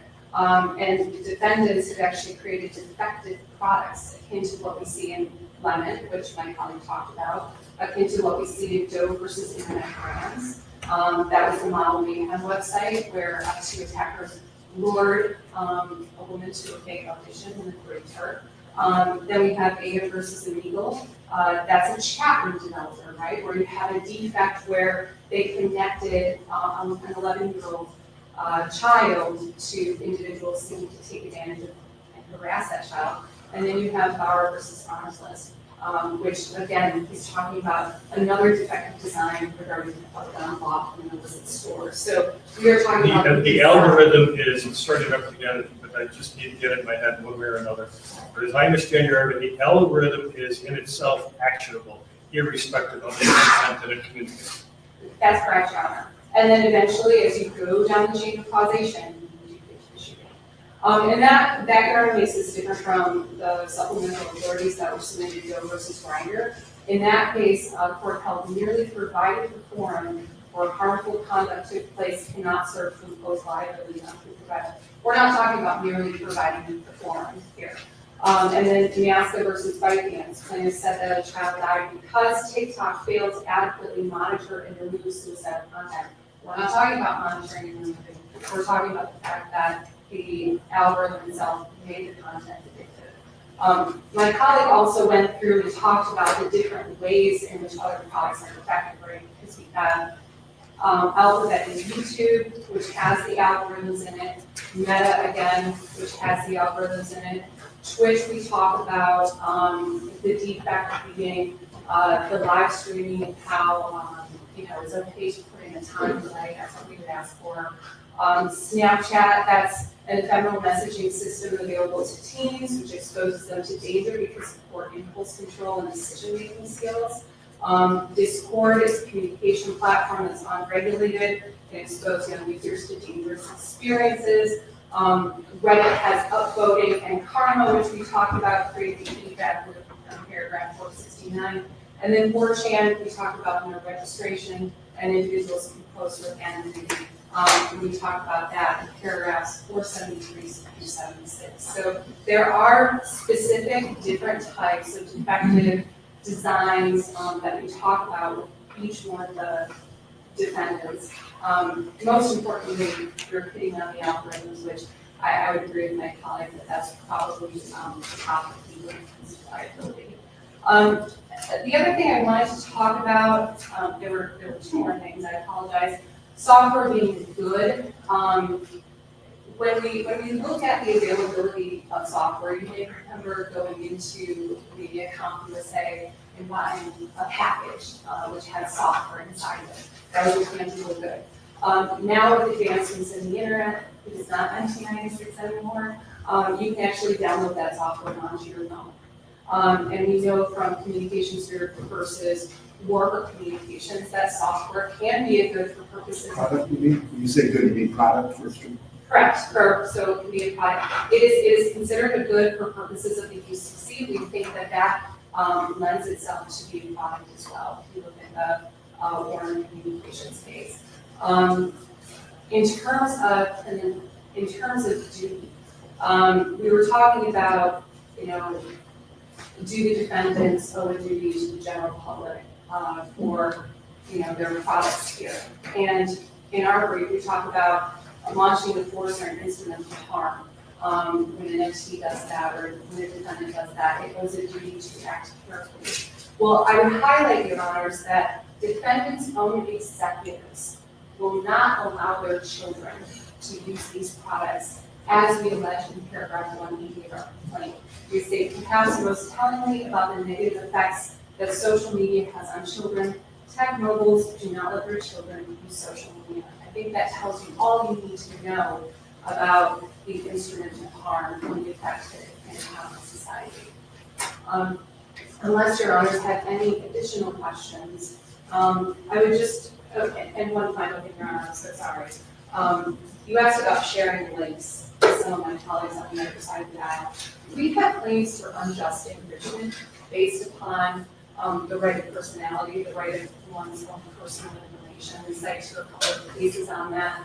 I don't think any of the arguments made today would foreclose seeking the disgorging profits that defendants might be made by broadcasting and by circulating the video related to the horrible massacre that occurred in Cops on the abortion. So I just wanted to highlight that.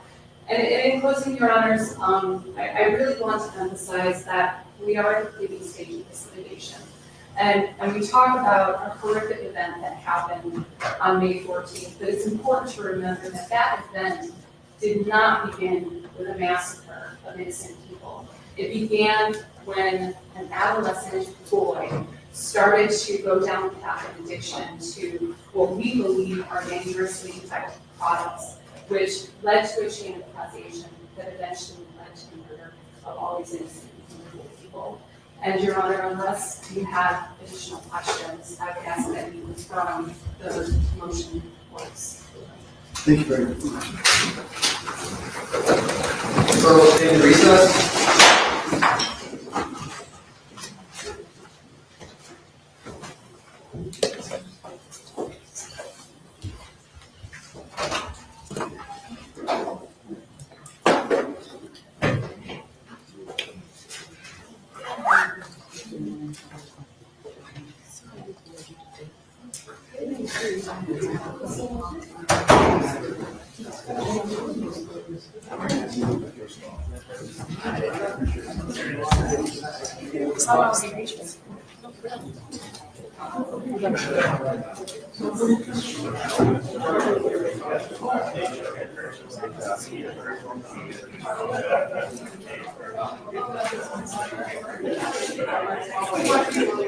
That was